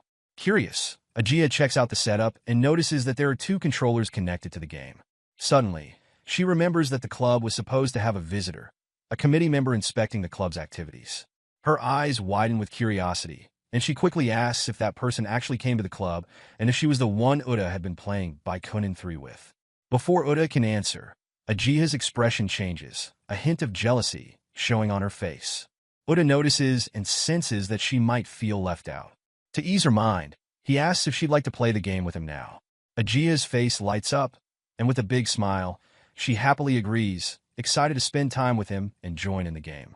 Uda and Ajiha start playing Baikunin 3 together, and before long, they win the game. Ajiha has a great time, especially enjoying the parts where they have to pull out the Baikunin and fight the boss. She feels a thrill each time their Baikunin numbers drop, making the boss battle exciting and a bit nerve-wracking. Curious, Ajiha asks about the club examiner who came to play the game earlier and why she didn't stay to fight the boss. Uda explains that it was a bit too challenging for the examiner, especially since she had never played a video game before. But when Uda mentions that the examiner was a girl, Ajiha is caught off guard, clearly surprised. Uda then shares what he knows about the examiner, Hashizora, but Ajiha focuses on one question. Was playing with Hashizora actually fun for Uda? She seems especially interested in knowing who he enjoys playing with more, her or Hashizora. The question leaves Uda stunned. But before he can respond, Ajiha suddenly realizes how it sounds and quickly tells him to ignore what she just asked, feeling a bit embarrassed. At that moment, Otakogi enters the room, apologizing for keeping them waiting and explaining why he couldn't arrive earlier. He notices the awkward atmosphere and, unsure of what's going on, pauses. Just then, Tsuru steps in and takes one look at Uda and Ajiha, guessing that the 2 of them might have been playing. Ajiha regrets asking Uda that personal question, feeling embarrassed for letting her curiosity slip. She realizes that even if Uda plays games with other girls, it's not her place to question it. But then, her mind wanders, picturing Uda possibly holding Hashizora's hands to show her how to play. The thought makes her feel a pang of jealousy, though she quickly shakes it off, wondering why she's even thinking about it. Wanting to focus on her own feelings, Ajiha makes a quiet determination to be less dependent on Uda. The next day at school, Uda heads to the game club room and is surprised to find it empty. Although he knows the seniors are busy studying for entrance exams, he expected that Ajiha would already be there. Meanwhile, Ajiha has made a decision to avoid playing games with Uda that day. She feels that she's grown too reliant on him. Even when they aren't together, she finds herself constantly thinking about him. Ajiha receives a text message from Uda, asking if she plans to come to the clubroom that day, so they can play Earth Defense Force 5 together. As soon as she sees the message, her mindset shifts completely. She really wants to play this game, since it's the latest installment in the series. Excitement builds inside her, and she starts heading toward the clubroom, her earlier resolution slipping away. On her way, she tries to remember the determination she made to avoid playing games with Uda that day. But the thought of playing Earth Defense Force 5 is too tempting, and she feels herself being swayed by her desire to join him. While Ajiha does not reply to Uda's message right away, he begins to feel anxious. He wonders why she hasn't responded yet, because he knows she usually replies within seconds. Oda feels a little worried, especially since he bought the game specifically to play with her. As he waits for her response, he thinks about what he will do with the game if she decides not to come. While pondering her decision, Ajiha thinks about who else she could play games with if she chooses not to join Oda. Ryu and the others are busy with their own club activities, and the substitutes are occupied as well. Feeling a bit lost, she decides to seek out Tsuru for advice. When she meets her, Ajiha asks if it would be okay for her to play the game with Uda. Tsuru assures her that it's perfectly fine and even offers to call Uda for her. However, Ajiha lies and says she won't do that, not wanting to appear too eager. Tsuru observes Ajiha's behavior and feels a twinge of envy. She admires how Ajiha manages to involve others in activities she enjoys, making it seem effortless. Tsuru feels like she struggles to take initiative in the same way. Gathering her courage, she honestly expresses her feelings to Ajiha, telling her that she looks up to her and is trying to follow in her footsteps.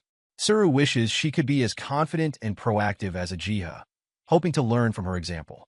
After talking with Tsuru, Ajiha leaves her and heads toward the clubroom.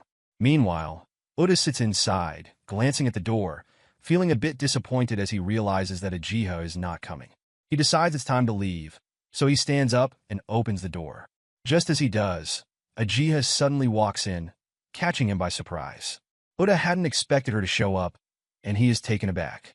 Ajiha explains that she had originally planned not to come, but after thinking about it, she realizes she can't resist the chance to play games with him. Her excitement is clear as she asks if they can start playing the game now. Uda feels a wave of relief and happiness at her arrival and happily replies that yes, they can begin. As they start playing Earth Defense Force 5, Uda begins to feel nervous. He can hardly wait to see how the game unfolds. Ajiha, noticing his tension, encourages him to hurry up. She suggests that, as beginners, they should pick roles wisely. She decides to choose the Wing Diver class because it can fly and looks beautiful. Ajiha is excited to explore the characters' reactions when they get shot, especially since the game has friendly fire. They remind each other to be careful with their weapons. As they dive into the gameplay, Uda spots a monster on the screen and immediately starts shooting at it from the sky, enjoying the feeling of freedom that comes with flying. Ajiha joins in from the ground, shooting at the monster with enthusiasm. She enjoys every moment of the game, which brings relief and happiness to Uda. He feels glad that Ajiha is having fun, especially because he bought the game after hearing her mention it back at the training camp. When she expressed her desire to play Earth Defense Force, he couldn't resist the urge to buy the latest version, hoping she would love it. Ajiha is taken aback when she hears Uda's explanation about why he bought the game. She feels a wave of guilt wash over her and quickly apologizes to him. Ajiha explains that she had initially planned not to play with him that day, completely unaware that he had purchased the game with her in mind. Uda, surprised by her revelation, asks if he has done something wrong that made her feel this way. Ajiha reassures him that he hasn't done anything bad. However, she admits that she felt a twinge of jealousy because he played games with another girl. Although she understands that he was doing it for the club and there was no other choice, the feeling still bothers her. After a moment, Ajiha reflects on the situation and realizes that she is happy to have the opportunity to play with Uda now. She decides to put her feelings aside and focuses on the game, aiming for both of them to win together. Later, Ajiha comes to a conclusion. Small things like jealousy shouldn't be a cause for worry. She reassures Uda that she is fine with him playing games with other girls if he wants to. Hearing this, Uda feels relieved and tells her that he cannot imagine doing something like that, which makes Ajiha genuinely happy. As they continue their conversation, the door suddenly swings open, and a girl walks in. It is Hashizora, and she immediately confronts Uda, threatening him to take responsibility for what he did to her. Uda is taken aback by her sudden accusations. He feels a rush of panic as he realizes that this might lead Ajiha to misunderstand the situation. This encounter marks the first time that Hashizora and Ajiha meet each other. Hashizora storms into the room and immediately grabs Uda, demanding that he do what he did to her again, insisting that she can't hold on any longer. Ajiha stands there, speechless, as this unexpected drama unfolds before her eyes. Hashizora continues to press Uda, claiming that it is his fault for the situation she finds herself in. Uda, feeling overwhelmed, tries to calm Hashizora down while simultaneously reassuring Ajiha that it's not what she thinks. As he tries to explain, Ajiha suddenly hears Hashizora's name and realizes that this is the girl she had heard about. A wave of anger washes over her as she looks at Hashizora, who is undeniably beautiful. Uchiha feels a surge of jealousy and, in a fit of frustration, takes her anger out on Uda, hitting him lightly. At the same time, Hashizora is still tugging at Uda, trying to get his attention. Uda finds himself in a challenging position, trying to manage the emotions of both girls. To defuse the situation, he quickly switches on the video game, suggesting that they play together. However, Hashizora begins to realize that her grandmother's warnings about video games might have some truth to them.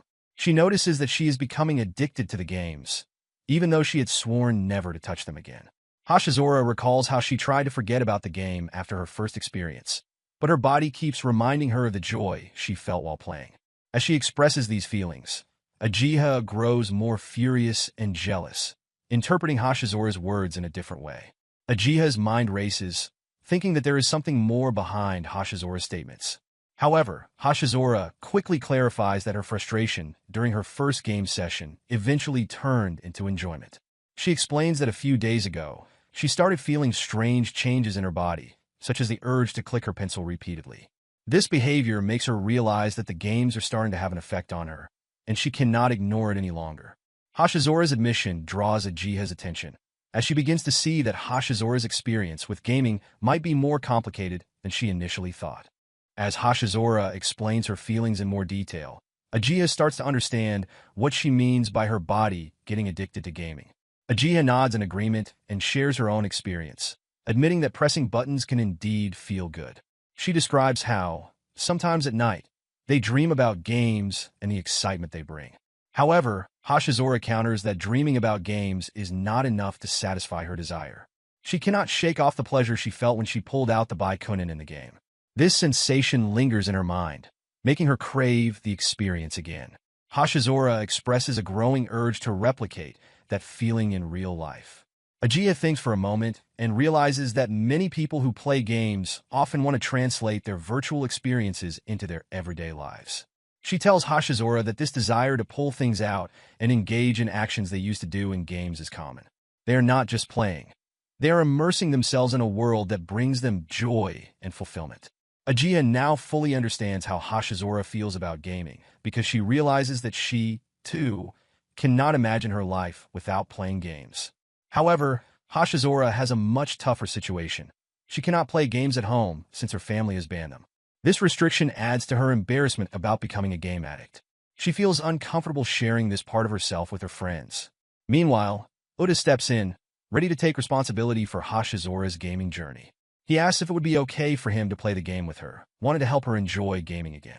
Uchiha agrees, but feels there might be a deeper meaning behind Uda's offer. He genuinely wants to play games with others and feels a sense of joy when he hears that someone wants to join in. However, Hashizora feels a mix of emotions. While she appreciates Uda's willingness to help, she also feels partially angry with him for causing this gaming addiction in people. She thinks about how much she is drawn to the games, and it frustrates her that she cannot indulge in them freely. Seeing Hashizora's mixed feelings, Uchiha decides to step up. She volunteers to teach Hashizora how to play games, insisting that she is better at it than Uda. She confidently tells Uda to step back, wanting to take the lead. Uchiha decides to check a box in the room where she says she keeps some things for beginners. As she rummages through it, she pulls out a Kensei Dragon Buster DX. Hashizora looks at it and thinks it resembles a toy, but then Uchiha surprises her by revealing a toy sword. She explains that this toy sword is actually the controller for the game. Uchiha goes on to explain how they will connect the sword to the TV. This setup will allow them to play in a classic video game style. As the sword moves, it will control the action on the screen, and together they will use this sensory game mechanic to defeat monsters and restore peace to the world. With enthusiasm, Uchiha hands the sword over to Hashizora. At first, Hashizora hesitates, feeling unsure about taking it, but she eventually accepts the sword. Holding it reminds her of when she used a similar sword as a child, back when she was 4 years old. This nostalgic memory brings back a sense of confidence. Uchiha then guides Hashizora on how to aim at her target, explaining that the opponent will appear on the screen just like a real target. She tells Hashizora to concentrate, and Hashizora follows her instructions. With determination, she raises the sword and strikes as if she is aiming at the target on the screen. To her amazement, she manages to hit the target with ease, realizing she can win just like that.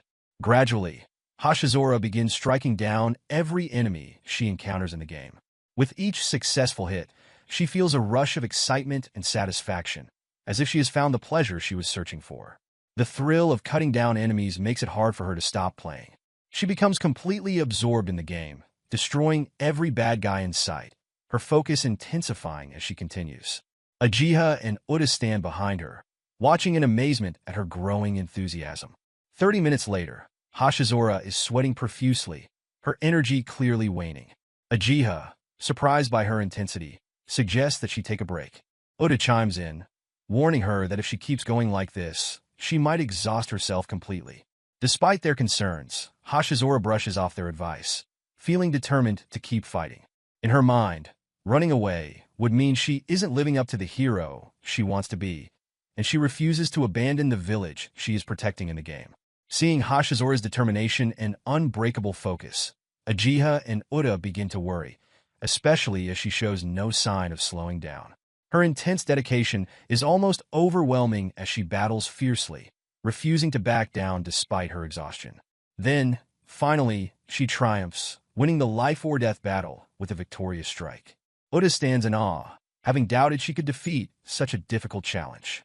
He realizes just how fully Hashizora had immersed herself in the role of a hero, and Uchiha, too, finds herself intrigued by Hashizora's unexpected strength and resolve.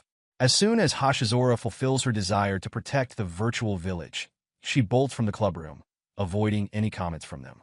Once she's gone, Uchiha stands lost in thought, reflecting on the eventful day. She remembers how thrilling it was to play the EDF game with Uda earlier, and how the energy only intensified when Hashizora joined them. It was chaotic but still fun. Later, Uchiha apologizes to Uda for her reaction when Hashizora had arrived, admitting that she had completely misjudged Hashizora's personality. She now understands that Hashizora's passion for the game was genuine and even a little admirable.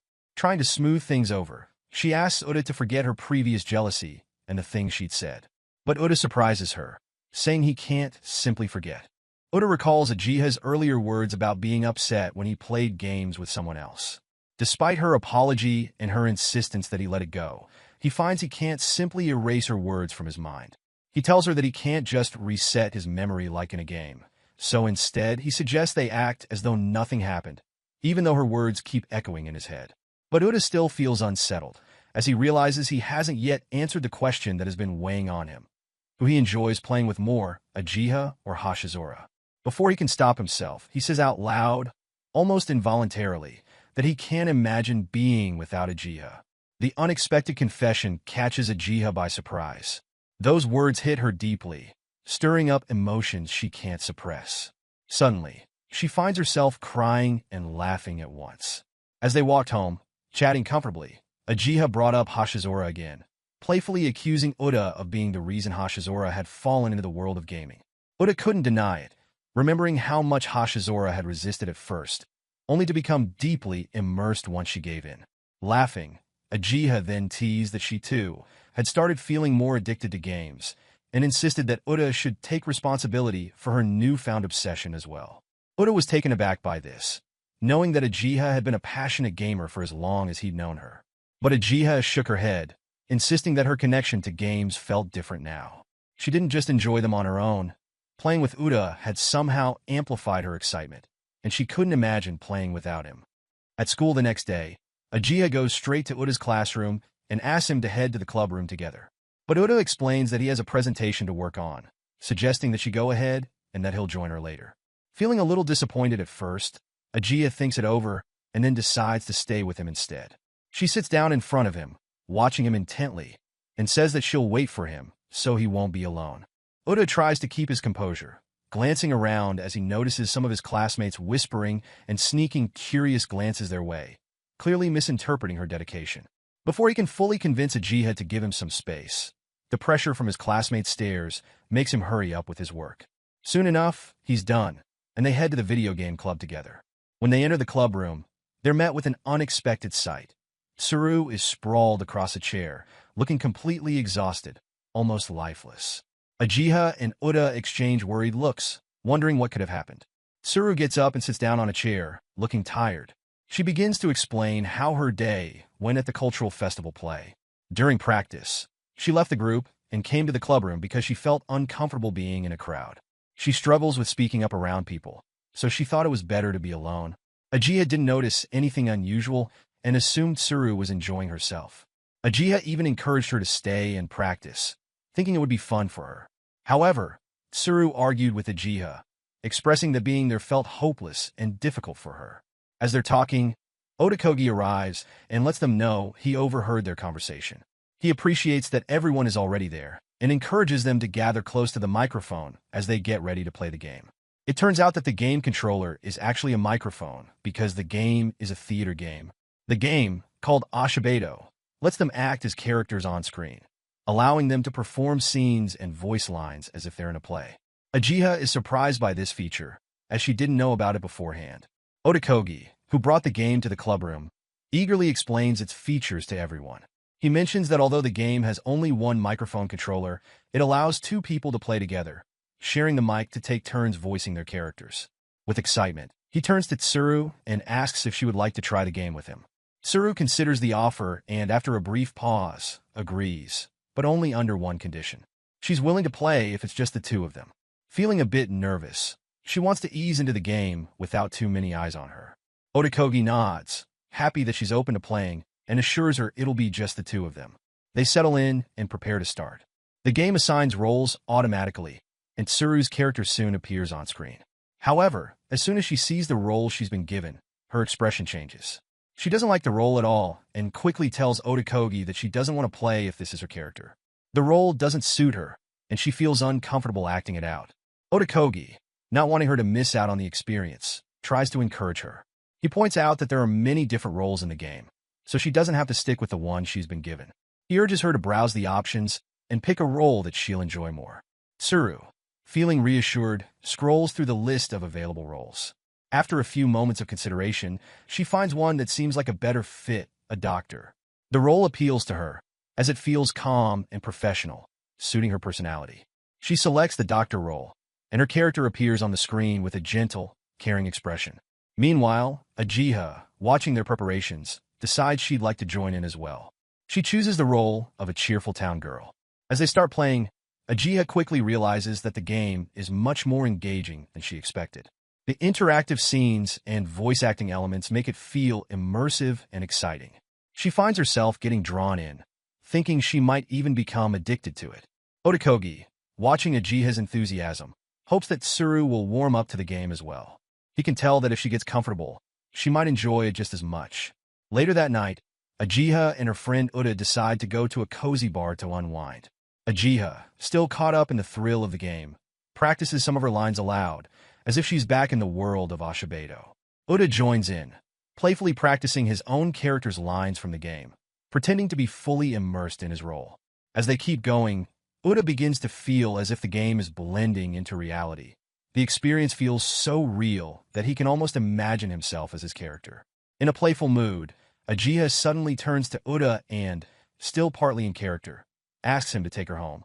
Uda is caught off guard by her request, blinking in surprise. On Sunday, Ajiha spots Uda near the electronics store in front of the station and hurries over to greet him. Uda looks surprised to see her, especially since they're both dressed in plain shirts, a simple style they haven't worn in a while. Ajiha cheerfully explains that the subs, her friends who usually join her for gaming, insisted on tagging along, but in the end, she decided she'd rather spend the day with Uda.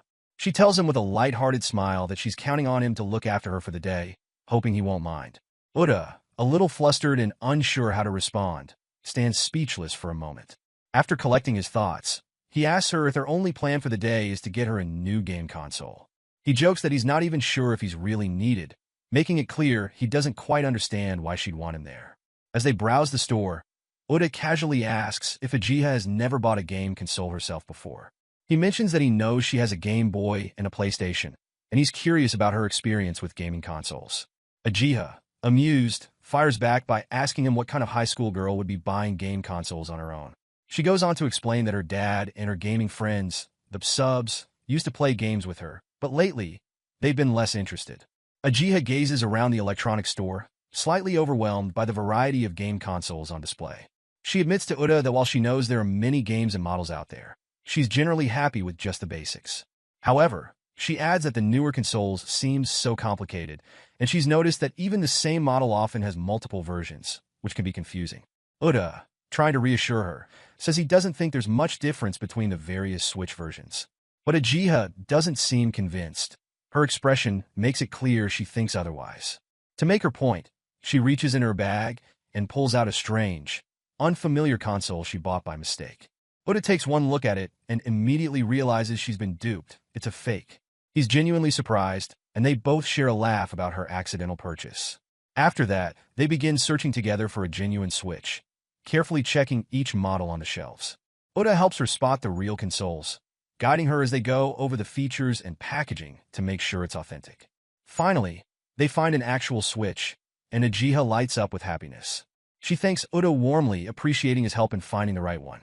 She feels confident that, with this experience, she'll be able to buy one on her own in the future. Ajiha heads over to the register, ready to pay for her new Switch.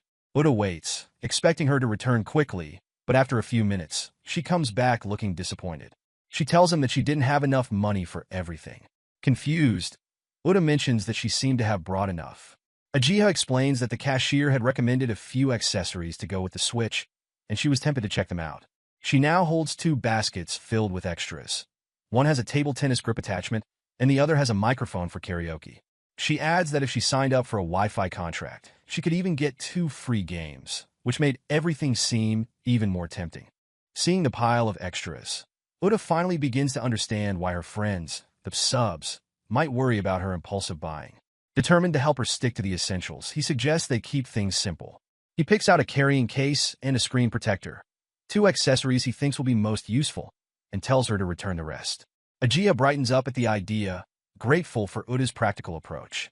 They head back to the register, and with Uda's advice, she's able to buy the Switch and the necessary items without going over budget. Once they leave the store, Uda helps Ajiha set up her new Switch, even offering to transfer her user profile from his Switch to hers. While they're working on it, Uda laughs and asks if she bought the Switch just to avoid borrowing his anymore. Ajiha chuckles and replies that it wasn't the reason at all. In fact, she didn't mind borrowing his at all, and now wonders why she felt the need to get her own in the first place. As they walk away from the store, Ajiha suddenly remembers a conversation she had back in the video game clubroom. She recalls asking Tsuru if she plays online games with Otakogi every night. Tsuru had responded that she logs in around 9 p.m. each evening, as she finds comfort in listening to Otakogi's voice during their late-night gaming sessions. Inspired by Tsuru's routine, Ajiha turns to Uda with a playful smile and says she wants to have a late-night date with him too, just like Tsuru and Otakogi. She asks if he'd be free that night for some online gaming. Uda, pleasantly surprised by her request, immediately agrees, saying he'd be happy to join her. All day, Uda can't stop thinking about his upcoming online date with Ajiha. Even though they're just playing games and won't actually be meeting in person, he knows Ajiha sees this as something special, and that thought makes him a little nervous. He knows it's going to be a different experience than usual. As he's lost in thought, his phone suddenly lights up with an incoming video call from Ajiha. Surprised, he hesitates for a moment before answering, not expecting their game night to start with a video chat.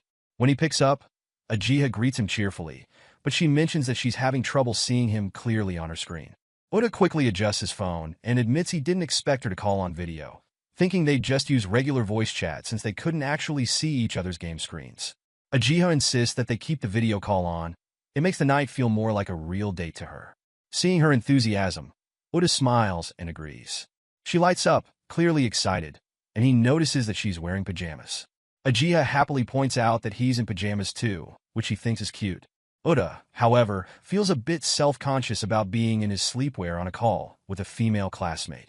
He finds it a little strange, but is also touched that Ajiha wanted to match outfits to make the night feel more special.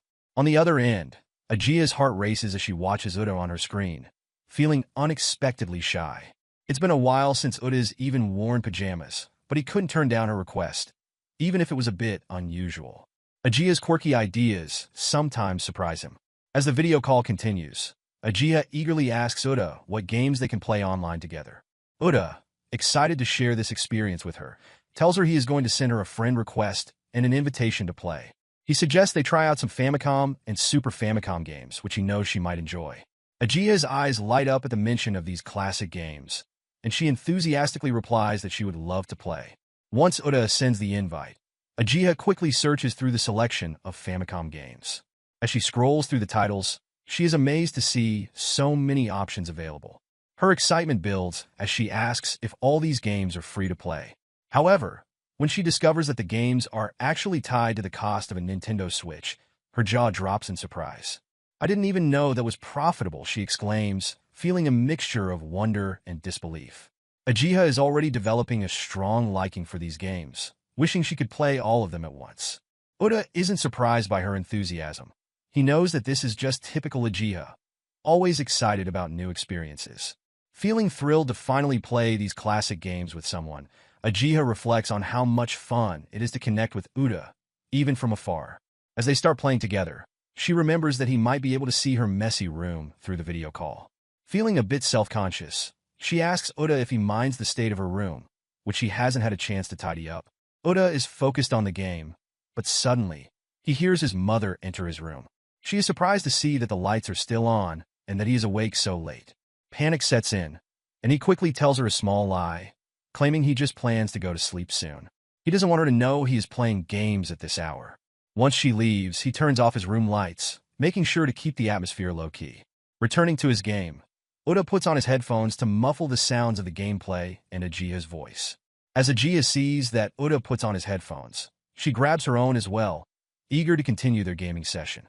They dive back into the game, laughter and excitement filling the virtual space between them. The next day, Uda wakes up late, instantly aware that it is due to the late-night gaming session with Ajiha. Her enthusiasm and persistence to play more games keep them engaged far longer than he intended. He promises himself to be more careful next time, knowing that staying up late can affect his day. Meanwhile, Ajiha is still fast asleep, wrapped in her blankets. Her sisters attempt to wake her, trying to rouse her from her slumber. Even after she finally gets dressed, she remains drowsy, barely registering their calls. She doesn't even realize that it was Uda who kept her up late the night before. When her sisters discover this, they are shocked. Uda and Ajiha stand side by side, their eyes scanning the various games laid out before them.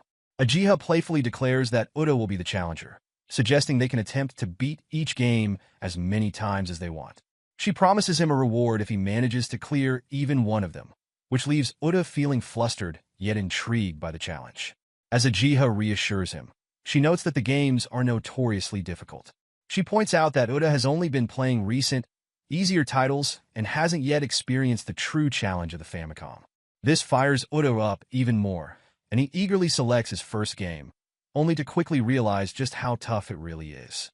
The moment he starts, the game's punishing difficulty becomes apparent. Uda struggles through various titles, each one more challenging than the last. He soon finds himself staring at the screen, feeling defeated as he mutters that only the game creators must know the secrets to winning, since there isn't a single hint to guide him. His frustration mounts as he moves to another game, only to be eliminated right after he begins. Dumbfounded, he wonders what kind of game this is, feeling a mix of disbelief and annoyance. Meanwhile, Ajiha watches him with amusement, laughter bubbling up as she remarks on his struggles. Hashizora enters the clubroom to check on everyone and see how they are doing. However, she is surprised to find the game Uda is playing, which she claims is unmistakably an electric drug. She rushes over to him, asking him to stop playing the game, but he yells at her for disturbing him. She notices that he is in a state of mental confusion, mumbling to himself as he plays. Hashizora tries to pull him out of his reverie. Meanwhile, Ajiha suggests that Hashizora should play instead, encouraging her to try Spelunker, a game known for starting the main character off weak, where even tripping can mean game over. As expected, Hashizora quickly gets a game over. Ajiha thinks the games are nearly impossible for Uda as well. Soon after, Tsuru arrives and decides to try playing Spelunker 2. She confidently claims that 15 minutes is enough to clear the game, leaving the others shocked that she can play such an impossible game so easily. She then tells them there's no such thing as an impossible game and promises to show them Rodimus Prime, amazing everyone. Hashizora enters the clubroom, stating that she is here for an examination. The others look at her, and Uda remarks that the club activity examination should be over.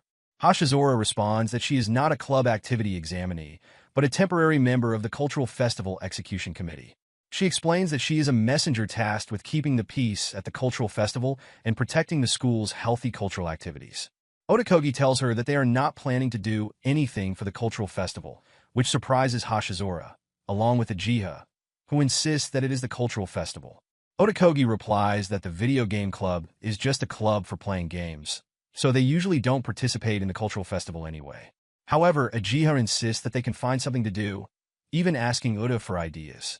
Uda suggests lining up all the games from the club and letting people play freely, but Hashizora surprisingly disagrees, saying it's not creative enough. She adds that if a club with a lot of activities like theirs does nothing for the cultural festival, they need to show what only they can do. Uchiha agrees, saying they will give it some thought the next day. The next day, Uchiha holds a meeting with the club members to discuss the game cultural festival project online. She has thought over Hashizora's advice from the previous day and considered what abilities each club member has. First, she assigns the president to be the engineer because he is good at building things. Then, she turns to Tsuru and asks her to be a live pro gamer to showcase her excellent gaming abilities. However, Tsuru, who is quite shy, claims that she cannot do that in front of people. She asks if they can do a recording instead, but Uchiha and Otokogi tell her that it has to be in public, so that it will be more exciting. After some hesitation, Tsuru eventually agrees to perform live. Next, Uchiha assigns Uda to be the game creator, which shocks him.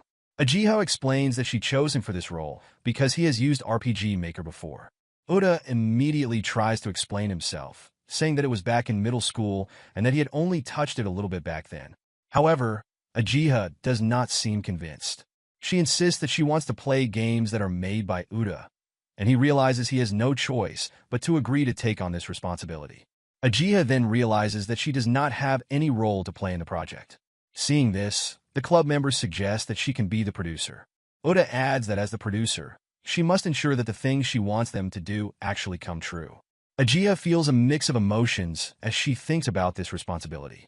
She starts to realize that this might be Uda's way of getting revenge on her for something. They gather together to review their plans for the cultural festival. Otokogi suggests that at the end of the festival, they could launch fireworks. He wonders what kind of couples would enjoy watching them together. Hashizora chimes in, saying that it has become a tradition. She explains that legends say couples who watch the fireworks together will be together forever. However, she quickly adds that she has to ban the activity, claiming that having fireworks on school grounds is too dangerous. She insists that she is showing her power of justice by making this decision. After that, Hashizora approves the other activities they proposed, which makes Uchiha very excited. She encourages Uda to do his best as the game creator for the festival. On Saturday, Uchiha decides to visit Uda's house to check out the RPG he is working on. When she arrives, Uda tells her that since she is coming over, he hasn't had time to make it yet, as he was planning to think it over. Uchiha responds that it's not a problem, because she can play something else that he has already created. She starts to check out a game he made before called Eternal Destiny. Uda feels overwhelmed with embarrassment as he watches her play the game. He quickly tells her to stop, explaining that he hasn't finished creating it yet, and that he should be making something new for the cultural festival instead. He starts by creating the database for the game, planning to mix various resources within it to create different events. As he piles everything up, it begins to feel like an actual game. Uchiha wants to give it a try, and is surprised to discover that she can create her own character. As she inputs her ideas into the game, she realizes that she is beginning to understand what eternal means in this context. She has so many ideas to include, but struggles to keep up with the pace of the game creation. Uda continues working on the game, promising that he will try his best to finish it to meet Uchiha's expectations. On Monday, in class, Uchiha surprises Uda with a new keyboard controller. He feels excited as he has never seen one in real life, even though he knows they exist. He expresses his gratitude for the gift, and Uchiha tells him that she wants to help him, even just a little bit.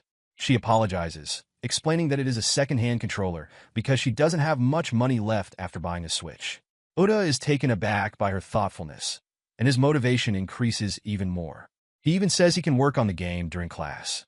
Uchiha quickly tells him to lower his voice, as other students are staring at them. With only 10 days left until the cultural festival, Uda is filled with worry as he tries to figure out what kind of game he should create.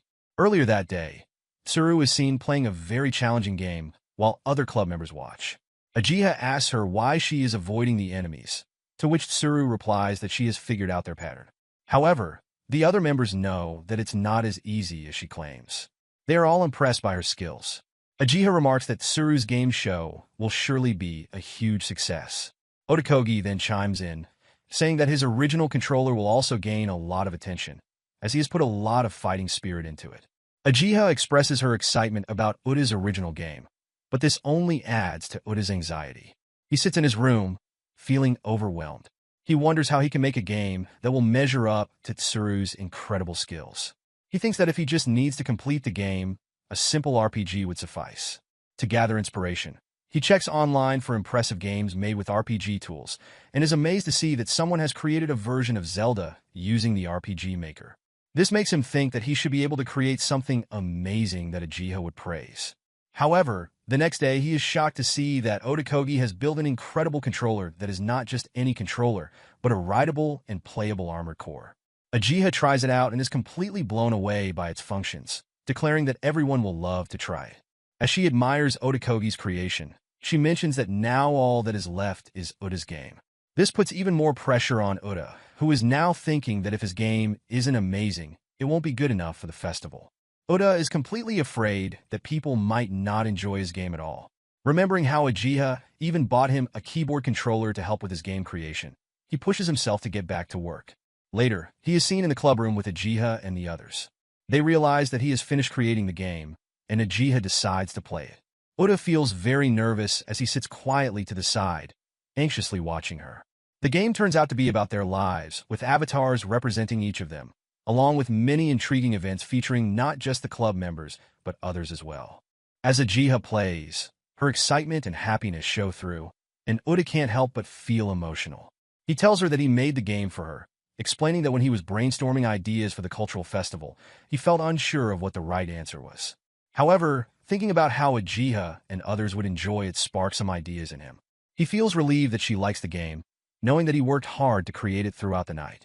Uchiha praises him, telling him he did well. Otokogi chimes in, saying that since Uchiha loves games and enjoys this one, anyone who tries it will likely have fun too. With this encouragement, they all look forward to the cultural festival. At the opening of the cultural festival, Hashizora is surprised by the sight of the armored core.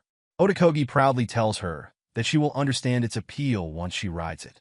Hashizora gives it a try, but she becomes totally scared by the realistic effects of the controller, letting out a scream that attracts the attention of other students nearby. Afterward, Uchiha takes Hashizora to find Tsuru, asking her if she wants to play Mario Maker 2.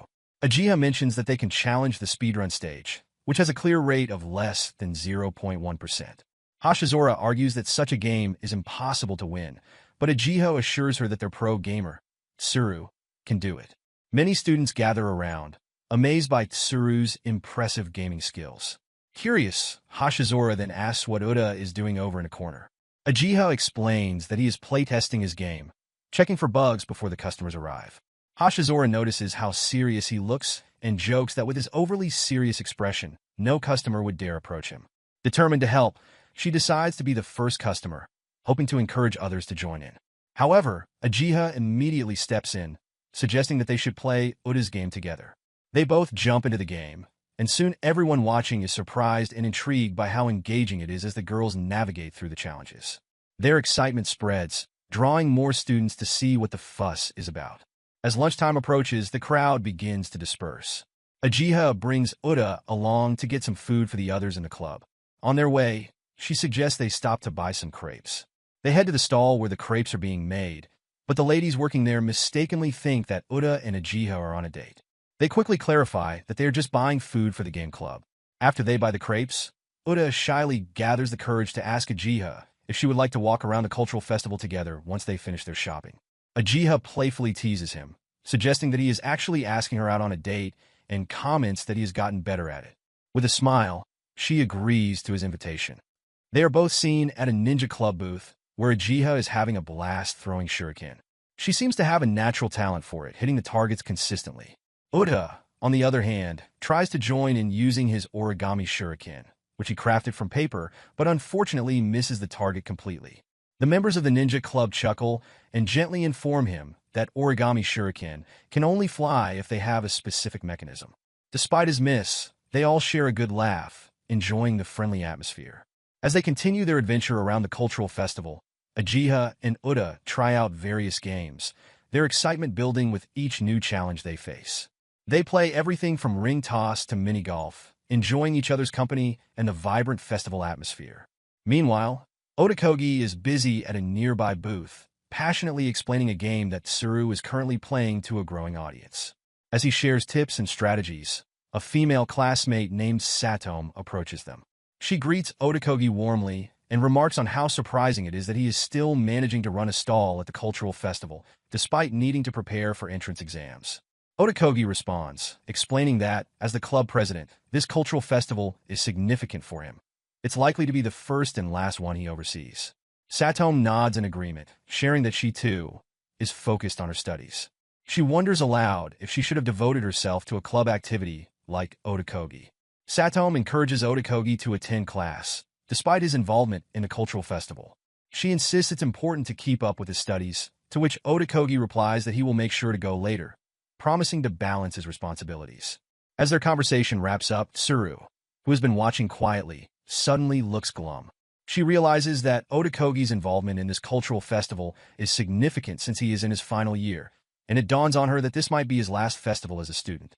Feeling a bit overwhelmed by the thought, she decides to excuse herself and heads off to check out the class play instead, hoping to lift her spirits.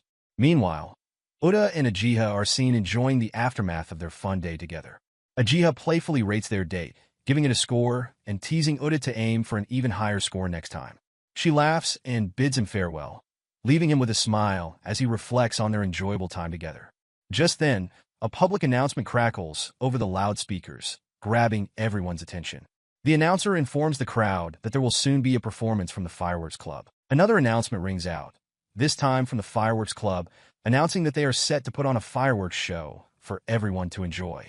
Hashizora, looking concerned, approaches a member of the Fireworks Club to voice her worries. She reminds them that the activity had previously been banned due to safety concerns. However, the club member confidently reassures her, explaining that the Fireworks Club has always collaborated with professionals to ensure everything is safe. He argues that Hashizora doesn't have the authority to impose a ban on any club's activities, leaving her feeling frustrated but unable to enforce her wishes. As the first fireworks burst into the night sky, Ajiha and her friends watch in awe, their faces illuminated by the colorful lights. Ajiha's excitement builds, and she instinctively looks around for Uda to share the moment with him. However, she suddenly realizes that he is not there with her. Feeling a pang of disappointment, she quickly decides to leave her friends behind, telling them she wants to aim for a high score. She races toward the clubroom, her heart racing with a mix of excitement and urgency. When she finally reaches the room, she finds Uda dozing off in a chair, completely unaware that the fireworks have already ended. Ajiha notices that Uda is still holding his game pad, suggesting that he must have been immersed in playing his game after the last customers left. As he stirs awake, he blinks in surprise when he sees Ajiha standing there. She approaches him, revealing her disappointment that the fireworks show is over. However, she quickly reassures him that they can still experience a similar moment by watching the game's ending, which features a fireworks display. Uda's face lights up with pride as Ajiha admires the effort he put into the game, realizing he incorporated fireworks into the finale based on her previous suggestion. Her heart swells with gratitude, appreciating how the game reflects his feelings and thoughts. Suddenly, a loud bang erupts outside, causing them to jump. They rush to the window, their eyes widening in awe as a massive firework blooms in the night sky, echoing the animated display from Uda's game. Tsuru rushes through the hallways, her heart racing as she hears that the Fireworks Club show is about to begin. The excitement around her is palpable, but her thoughts are clouded with anxiety about missed opportunities. In the classroom, the students reflect on their recently completed roleplay, discussing their near mistakes. Tsuru feels a pang of regret as she realizes she didn't even get a single line, fearing she would have fumbled if given the chance. Meanwhile, the girls chatter eagerly about the upcoming fireworks finale, sharing a myth that claims if two people watch the finale together, they will be tied together forever. A sense of urgency washes over Tsuru as she contemplates her feelings for Otakogi. With graduation looming, she realizes this may be her last chance to experience the moment with him. She steals a glance at him as he chats with Satome and other classmates, watching the fireworks light up the sky, yet feeling a profound sense of longing for a connection that might slip away.